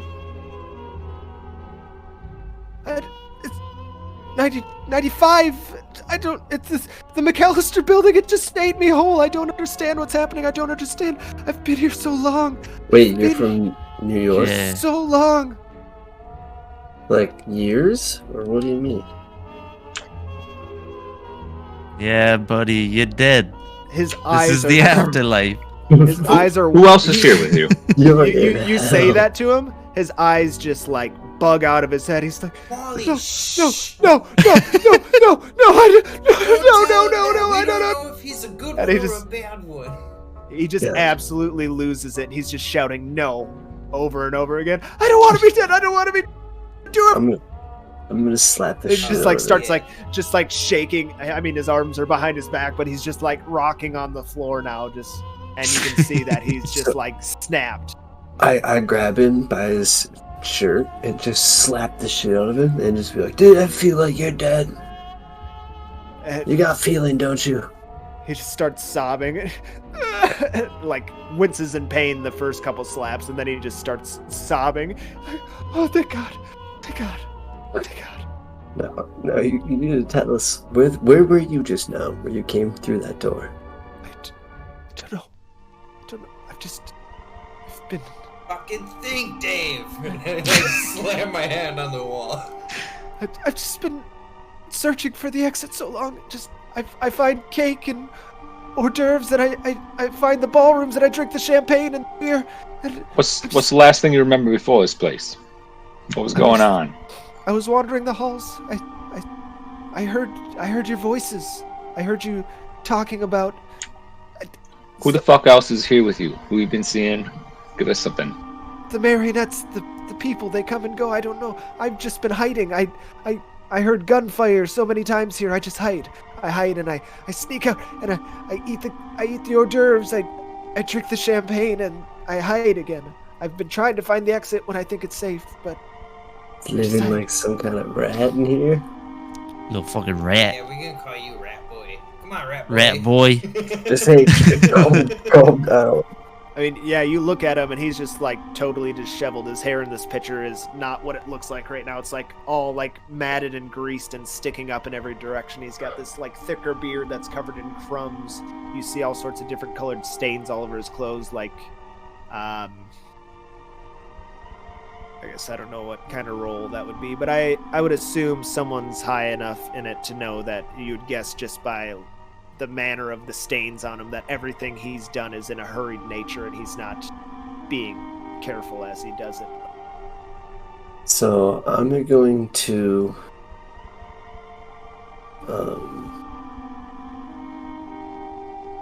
ask him. Do you know any way out? Like, do you know your way around this place? Have you figured out any pattern to the movements of it, or how to get around, or are you just ending up in random hallways like we are? There's no pattern. There's no pattern. There's no pattern. There's no pattern. There's no pattern. Okay, well, fuck. Well, should we take him with us? I feel like we can't really leave him here. Oh, please, get me out of here. Please get me out, please. Yeah, that's Please, what I we're just want to doing. see my parents again. And I'm gonna leave. We're leaving the handcuffs on you until I figure out if we're trustworthy or not. fucking Eva.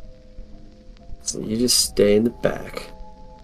If you want to stay alive, stay out of the way. I just want to see my mom and dad again. Please, please, please. Please get me out. Please get me out. We'll get you out of here. Alright. Should we not Do bring you him? not want to do it? You can't just leave him. I got here. my eye on him. Yeah, just keep. Well, he's handcuffed too. It should help. But yeah, keep an eye on him. Something's weird here. That's all I say. Were you? Did you happen to be in the McAllister building fixing the cable at night? Yeah, he said that, and he just kind of reiterates that he was fixing a cable box in Mr. Karen's room. It was, 10:30 at night or something, and he took a break to go up and smoke a cigarette because it was nearer than going out the front door. And when he went into the door, he came upon a strange room filled with booze and a fireplace, and the door disappeared behind him. Kind of details what experience you guys had, but he's a lot more panicked and freaking out at the moment. Okay. Have you seen the yellow sign? I don't know.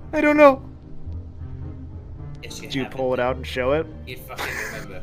Oh, yeah, this is what it looks like. Oh, Let's see what happens. Oh yeah, he's seeing the yellow sign now. Oh fuck! Did you show it to him? No. He I quick did. tucks it back in his pocket. Sorry. Well, it makes sense. He had the compulsion. I had a compulsion. He said no, so you're just like, here.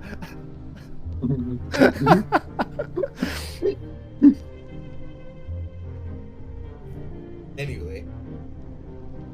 He's just like, oh, it's beautiful. I want more. Well, you can have more later if you're good. Settle down. All right, what do you guys want to do? You have this man who's just kind of like quietly mumbling to himself. He. You know who this dude is? I motioned to the dude who's bleeding. I've never seen that one. I don't know. Is he real? Did you guys kill him? What are you No. actually agents? Yeah, we work for the FBI. Well, he attacked us. He came at us. We did what we had to do to protect ourselves. He's unarmed. He doesn't have anything. He's got crack in That's his He was armed. Oh, We I- took it. It's- There was That's right. evidence. That's where I got this shotgun, boy. He looks at the body and sees that the 2 gunshot wounds are like in the back side of his head, and he just takes off running. Follow that canary. I'm gonna trip him.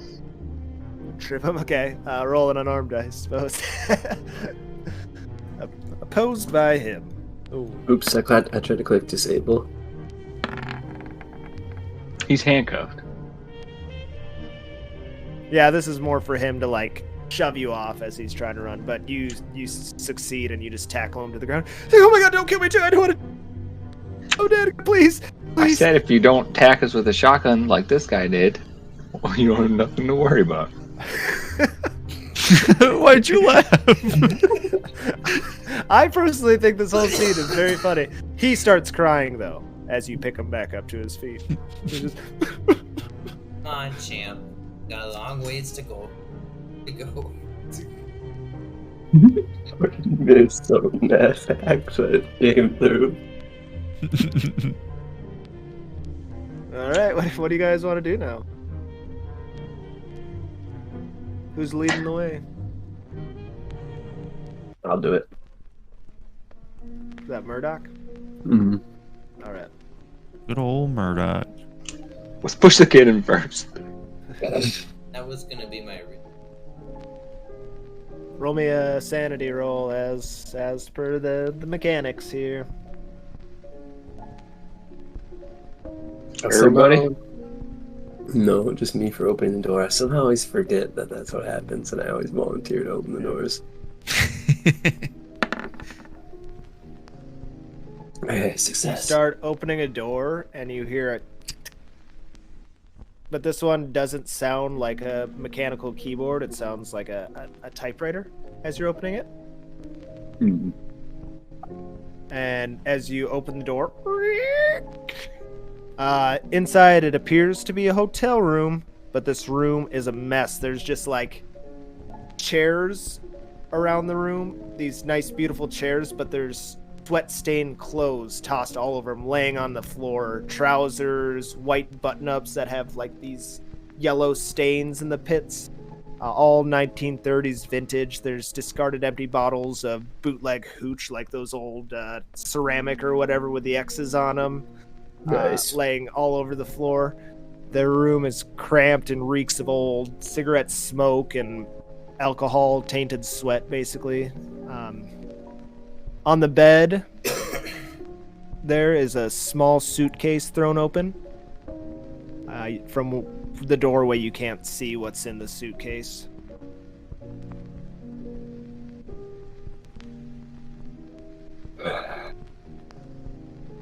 As you open the door, you don't hear the typewriter noise anymore as you open the door up. That's what you saw in the room, but the noise stopped. I'm gonna first thing, like, with my gun, I'll just go, like, there's a bed, right? Just kind of take, like, a cautious step towards the bed, and as you kind of look down at the open typewriter, you see there's what's called an Oswald Traveler. It's a typewriter. I just said that without meaning to. But anyway, it's got speckled green sides. On a metal plate in the front are the initials JCL. The typewriter is battered. Just kidding. Oswald Traveler is a type of suitcase. And that was the lock plate on it. Inside is a typewriter. It's battered, portable. There's an assortment of blank pages lying all over the room.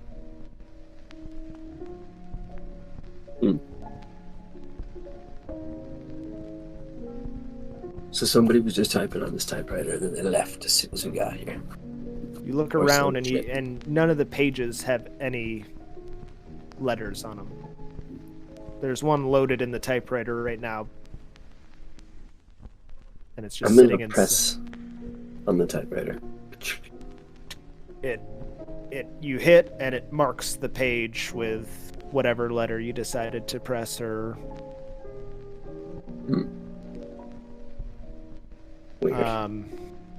make a. Do you have? What's your forensics? 34. 34. We'll say you, for a brief instant,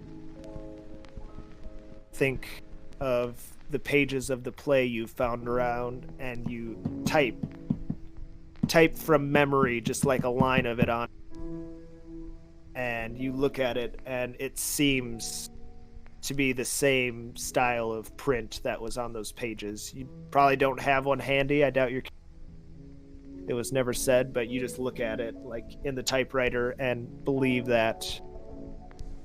Do you guys follow him in, or are you guys standing in the hall still? I do. I would follow, yeah. You follow, and you guys are kind of looking around.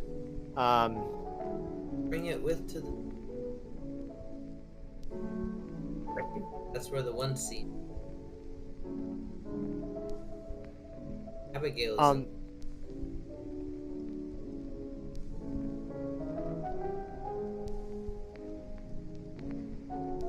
on the other side, as you guys are looking around and you're talking about bring the typewriter to a smoking lounge, you see an old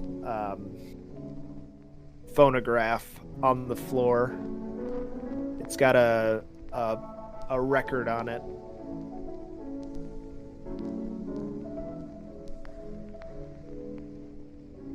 So, yeah. Is it playing? Somebody start it. Yeah, let's start it up. Do you wind it? Is that how phonographs work? You look at it, Murdoch, and you are taken back to Washington Square Park. That goddamn clown again. It had this strange phonograph player next to it as it was dancing around.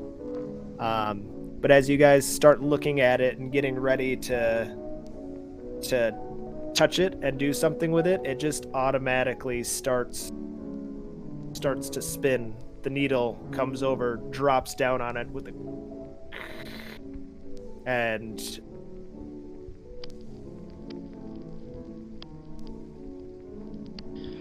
My sweet resplendent as a blue, beneath the stars like a radiant hue.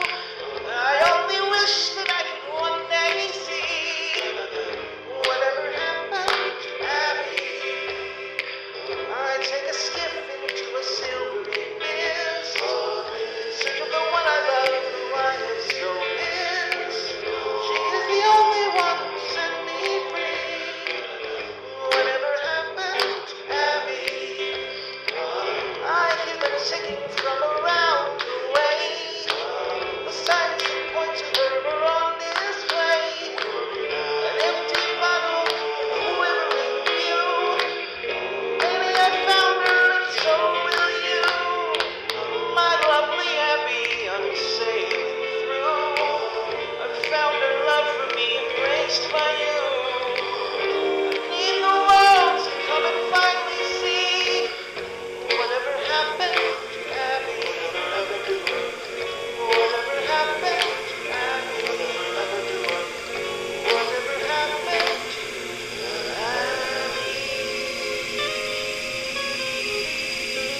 And the record just kind of like the needle, like it's automatic, but this would not seem like an automatic record player, and it kind of slows down.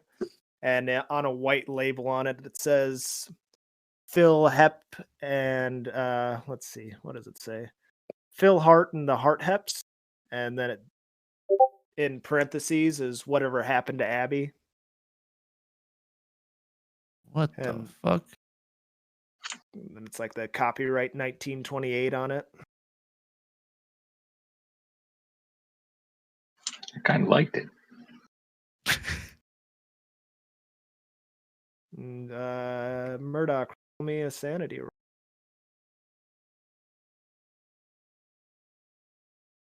Okay, 1 second.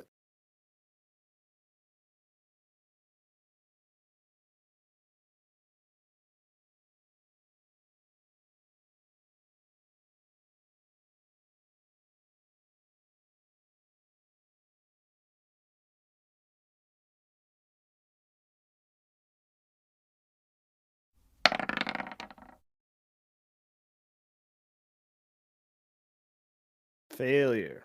Okay.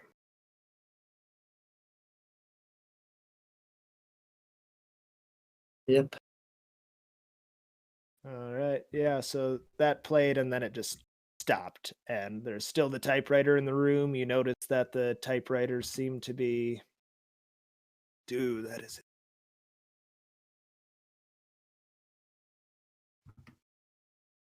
Okay.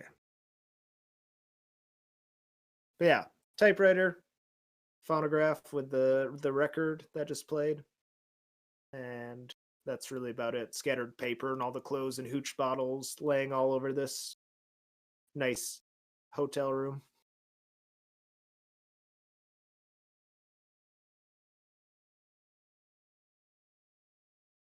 So that song was probably about Abigail. Well, you think it's the same Abigail or just a weird coincidence? No, I don't think it's a coincidence. I think this song was written or made for us. It's like a taunt? Yeah. That's what I think, and that's what all these fucking marionettes are too. That's why I think we keep ending up in different rooms. Murdoch's its ass. Murdoch's right eye is just like twitching madly as he's saying these things. He looks like he's This building's alive, god damn it. There's some shit like this. I'll take the record and shatter it over my knee. It shatters. Little pieces of it fly through the air, picking off the wall, and you're holding just two halves of it. The paper's ripped and not legible anymore. Somebody's fucking setting us up. They're dangling and dangling. Carrot in front of us, perpetually. Who saw the room with all the TVs? That was you. Okay, I thought so. Sorry, I wasn't sure if I'm. Just you. You know, I saw when I first came here, I thought it was a dream, but this all seems so weird. I saw a room with like a bunch of fucking cameras and they're watching. What the like fuck? all of these rooms. Everything? It was a ton of displays. I kind of got lost in it, to be honest. I couldn't keep track of everything. I'm gonna start like frantically looking for cameras around like the ceilings and corners of the rooms. Yeah, make a search. Wait. Where did you say you worked? And I'm gonna turn around and have that David guy. Yeah. The cable company, the cable He company. works for the cameras. You don't with that crystal, you don't find any cameras around in the room. Lame. What the fuck were you hooking up? What the He was fuck is cable. going on around He here? wanted Cinemax. Said he likes softcore porn. I don't know. Who's he? I'm gonna sock him in the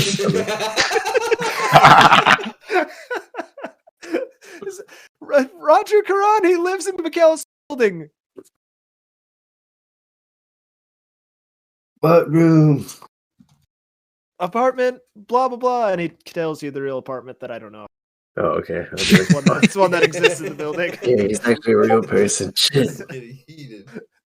All right, I'll just leave him. I'll be like, he's got nothing valuable for us. Just throw him on the floor.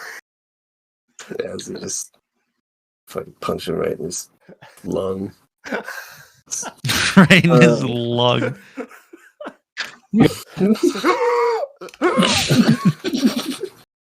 Any guess on if somebody were to put cables in the walls around this room, where'd they put one?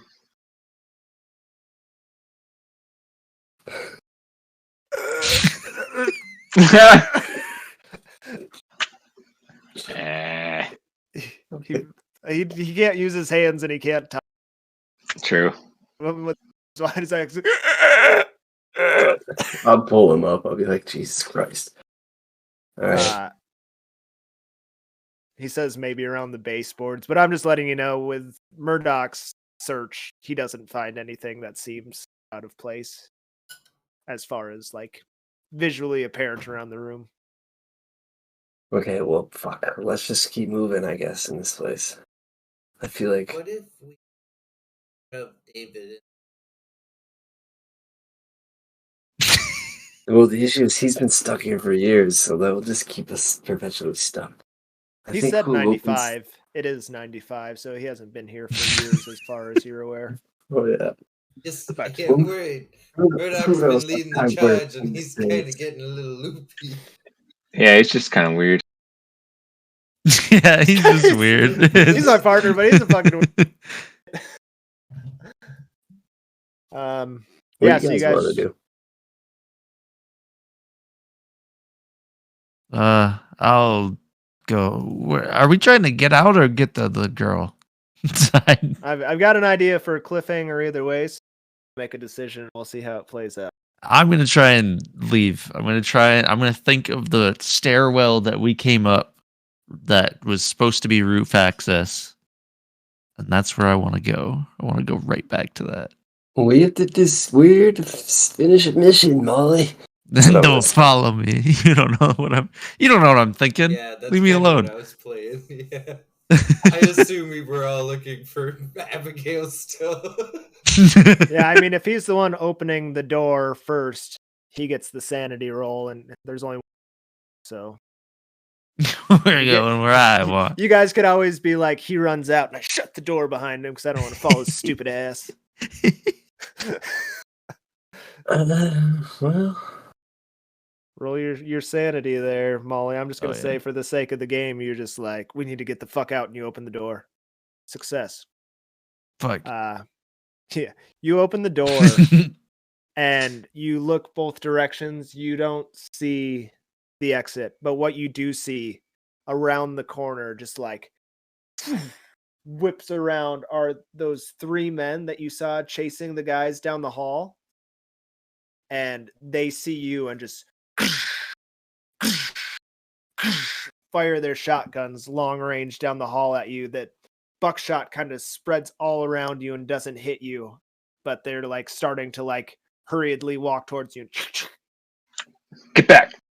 Oh, fuck. I do that. I get back. Oh, shit. You close the door. Now what? Anybody got a good long rifle or anything? I don't know. No, I just got my pistols.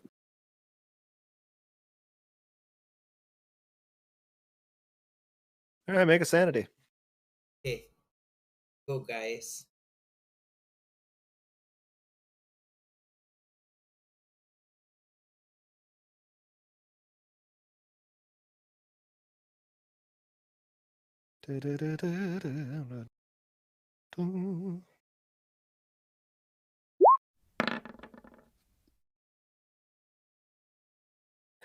You open the door. And for whatever reason, the same thing happens. Yeah, this time. exactly what I was They pull around and they have their shotguns out, but they don't fire this time. Oh. They're just standing there.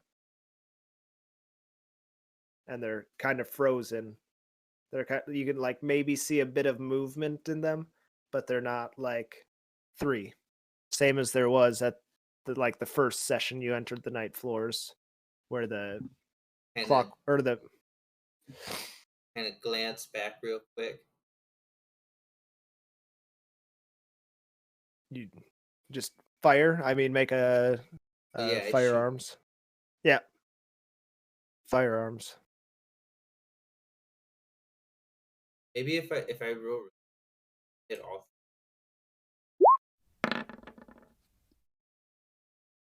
You pop one in the stomach and you see it kind of crumple over, but then it stands back up and fires back at you, but it misses.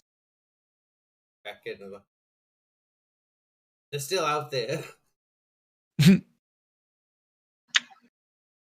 What, are we being haunted or something? This time I'm gonna go to the door and open it. I'm gonna lay on the ground and get ready to shoot my Glock down the hallway from like a prone position. Yeah, Murdoch, when you peek through the door, like crouch really low or something. They're gonna have that spot trained. Yeah. I'm just gonna be. If I see anything in that door, I'm open fucking fire on it. You open the door, and right as you do, an arm grabs you and just whips you out into the hall, splays you out on the ground, like feet away.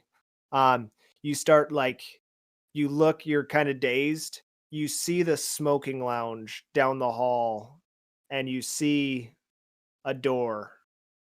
And you're kind of 3 or 4 feet away from the door, and you see one of those cloaked figures with a shotgun, but he's holding it in one hand and through you.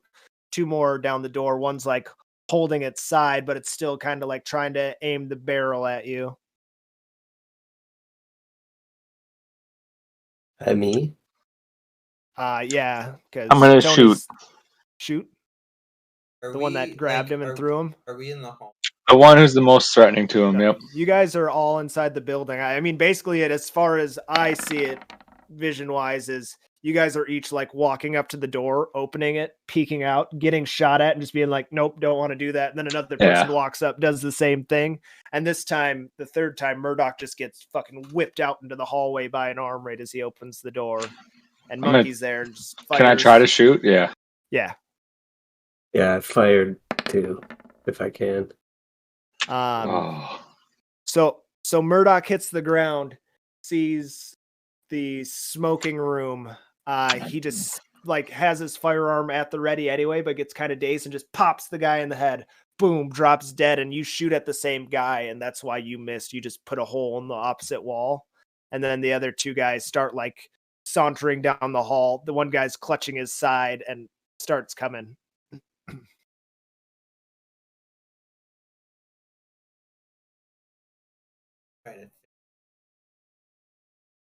All right. Anyone that wants to take a shot can fire. These guys are going to get a couple rounds in as well. If that's the case, if you guys just want to get to the door and unload. Well, because I'm kind of laying in the middle of the hallway, aren't I? Yeah. Wait, can I maybe tackle the shot in the side? You want to run 15 feet down the hall to try to tackle a guy with a shotgun? But that's what I guess I'm just having trouble with I don't know. They're at the 2 were at a T at the far end of the hallway. They came around. At one point, it was all 3 of them, but in between, one time, one of them came up to the door or whatever happened, grabbed Murdoch. But the other 2 are a good 10 feet down the hall still. And one appears to be injured, so it'd be I'll try to shoot. Risky business. I'll try to shoot. What were you going to say, Monkey? Is there 2? So can I switch my shotgun and try to throw a round down or no? Since I already shot. Yeah, you guys can all fire again. They fired. I'm just gonna make it all simultaneous and see kind of what chaos ensues. Basically. Your firearms is only 20%, Tony. Yeah, I'm more of I was an art detective. Okay. Are you gonna do anything? Oh, Molly's gone. He's not gonna do anything. Mine's super high from being a cop. Okay. And getting 3 4s in a row, I guess. I don't even know how the fuck it's that high. So. Well, because you get Sorry. Yeah, 2 successes. Murdoch, you're laying in the hall. The one that got shot already, pulls his shotgun up, fires at you. He hits you with some buckshot. You take 3 points of damage, but at the same time, you get him back. And Monkey is freaking out at this point, and he fires down and tries to get one, misses, and Magpie sneaks out, pops the other one in the head. They're both down, and you just got shot, and you're like starting to bleed a little bit on the ground, but you took 3 points of damage. Jesus, all right. I'm going to be like, oh, Jesus fucking Christ, I'm shot. Holy shit! And you saw down to the smoking lounge, and you see a door where that grandfather clock was again.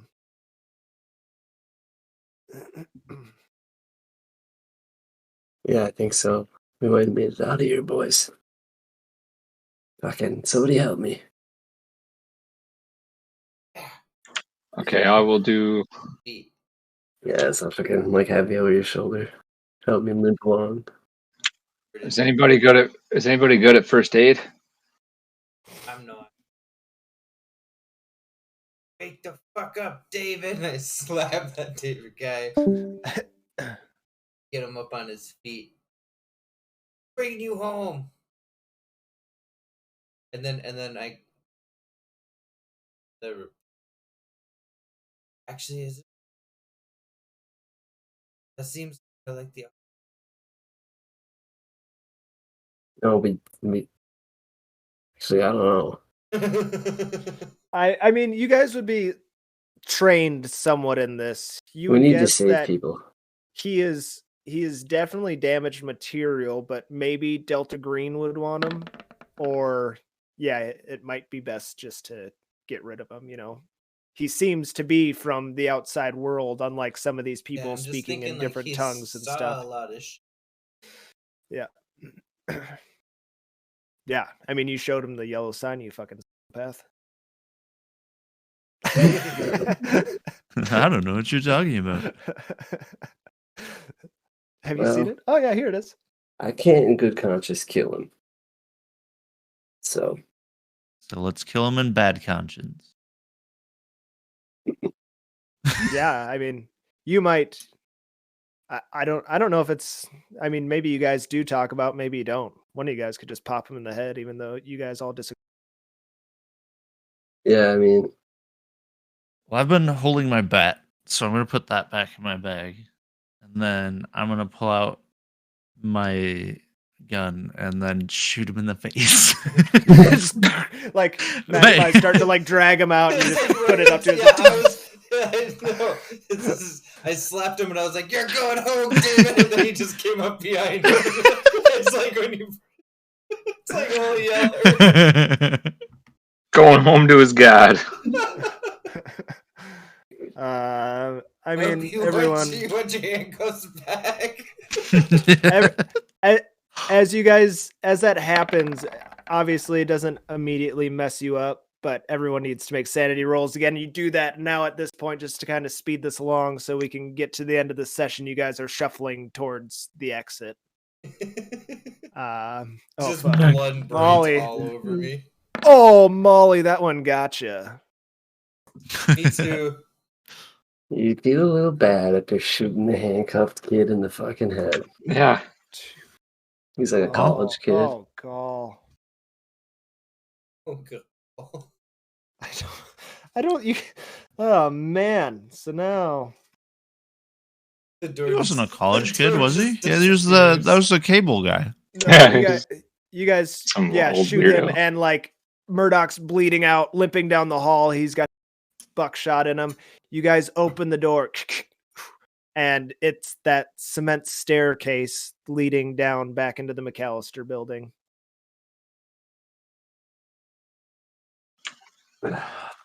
Fuck, Murdoch, you think you can make it, man? Yeah, I'm alright. It's just a flesh wound. Back to the. Uh, We can't Yeah, bring I him to can the cry. hospital because it's. so you guys. Questions. I'll patch myself. Yeah, up. we gotta get him back into the agency. You We got guys FBI walk through the contacts. door, right? That's what you Yeah. guys are. Yeah.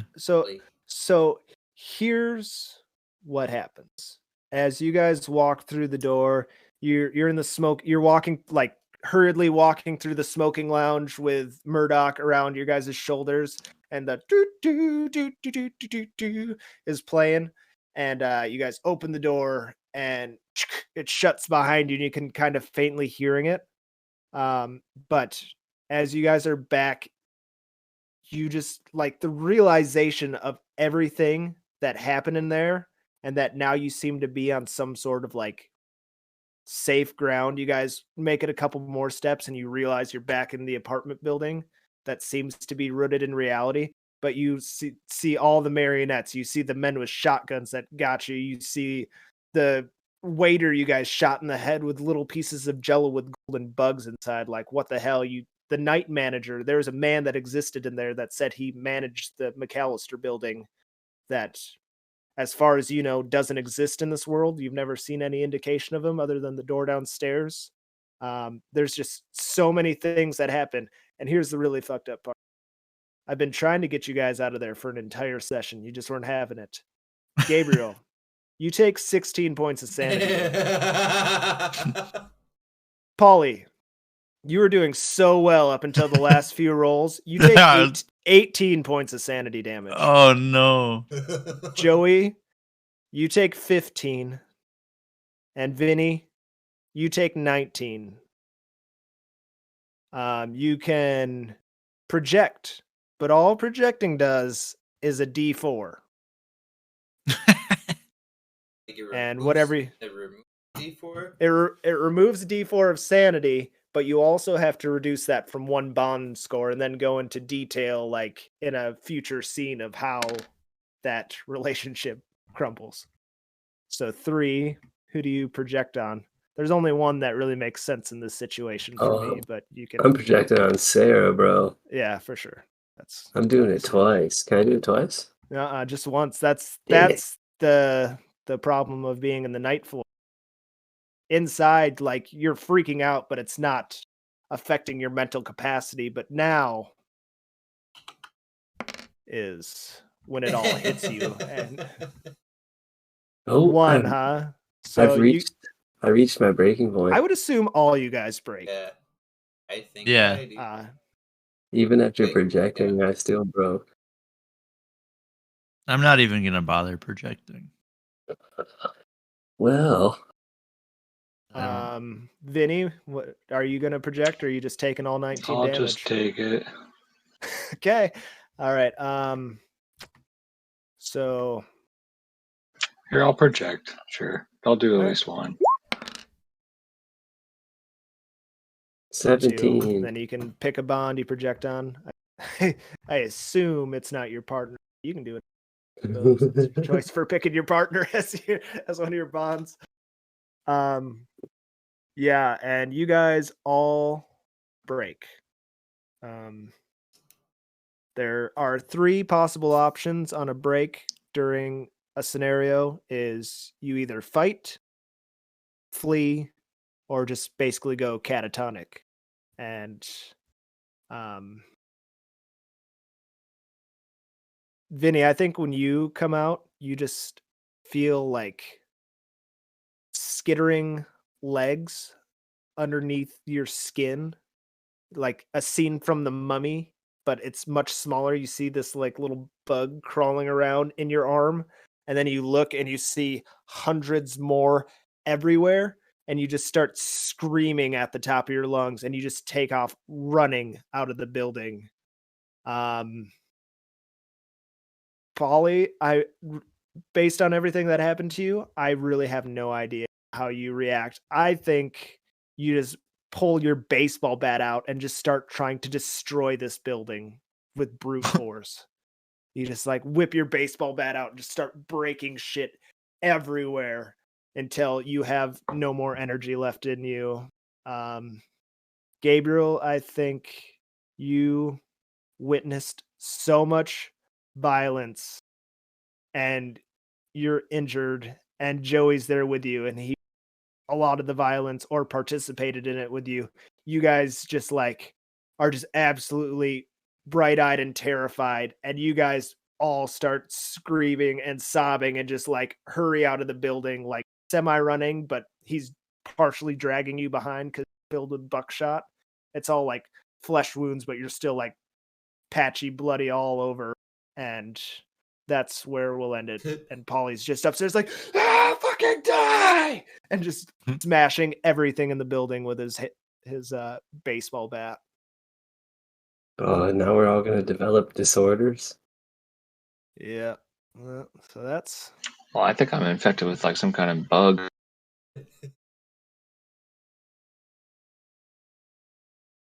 There we are. Wow, that's fun. I will look up disorders and things. There's campaign specific ones that happen sometimes, but I try to get you ones based off of more or less what happened to you to cause the trauma. Hell yeah. All right, boys. Good night, guys. All right, good night. Yeah, good night, Have a good night. boys. Night.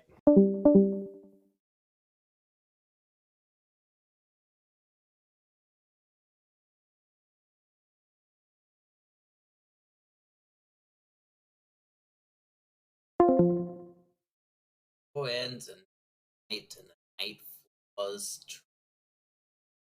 It's been longer than a village. He lives on to be a main cycle. Just next. Happy hunt.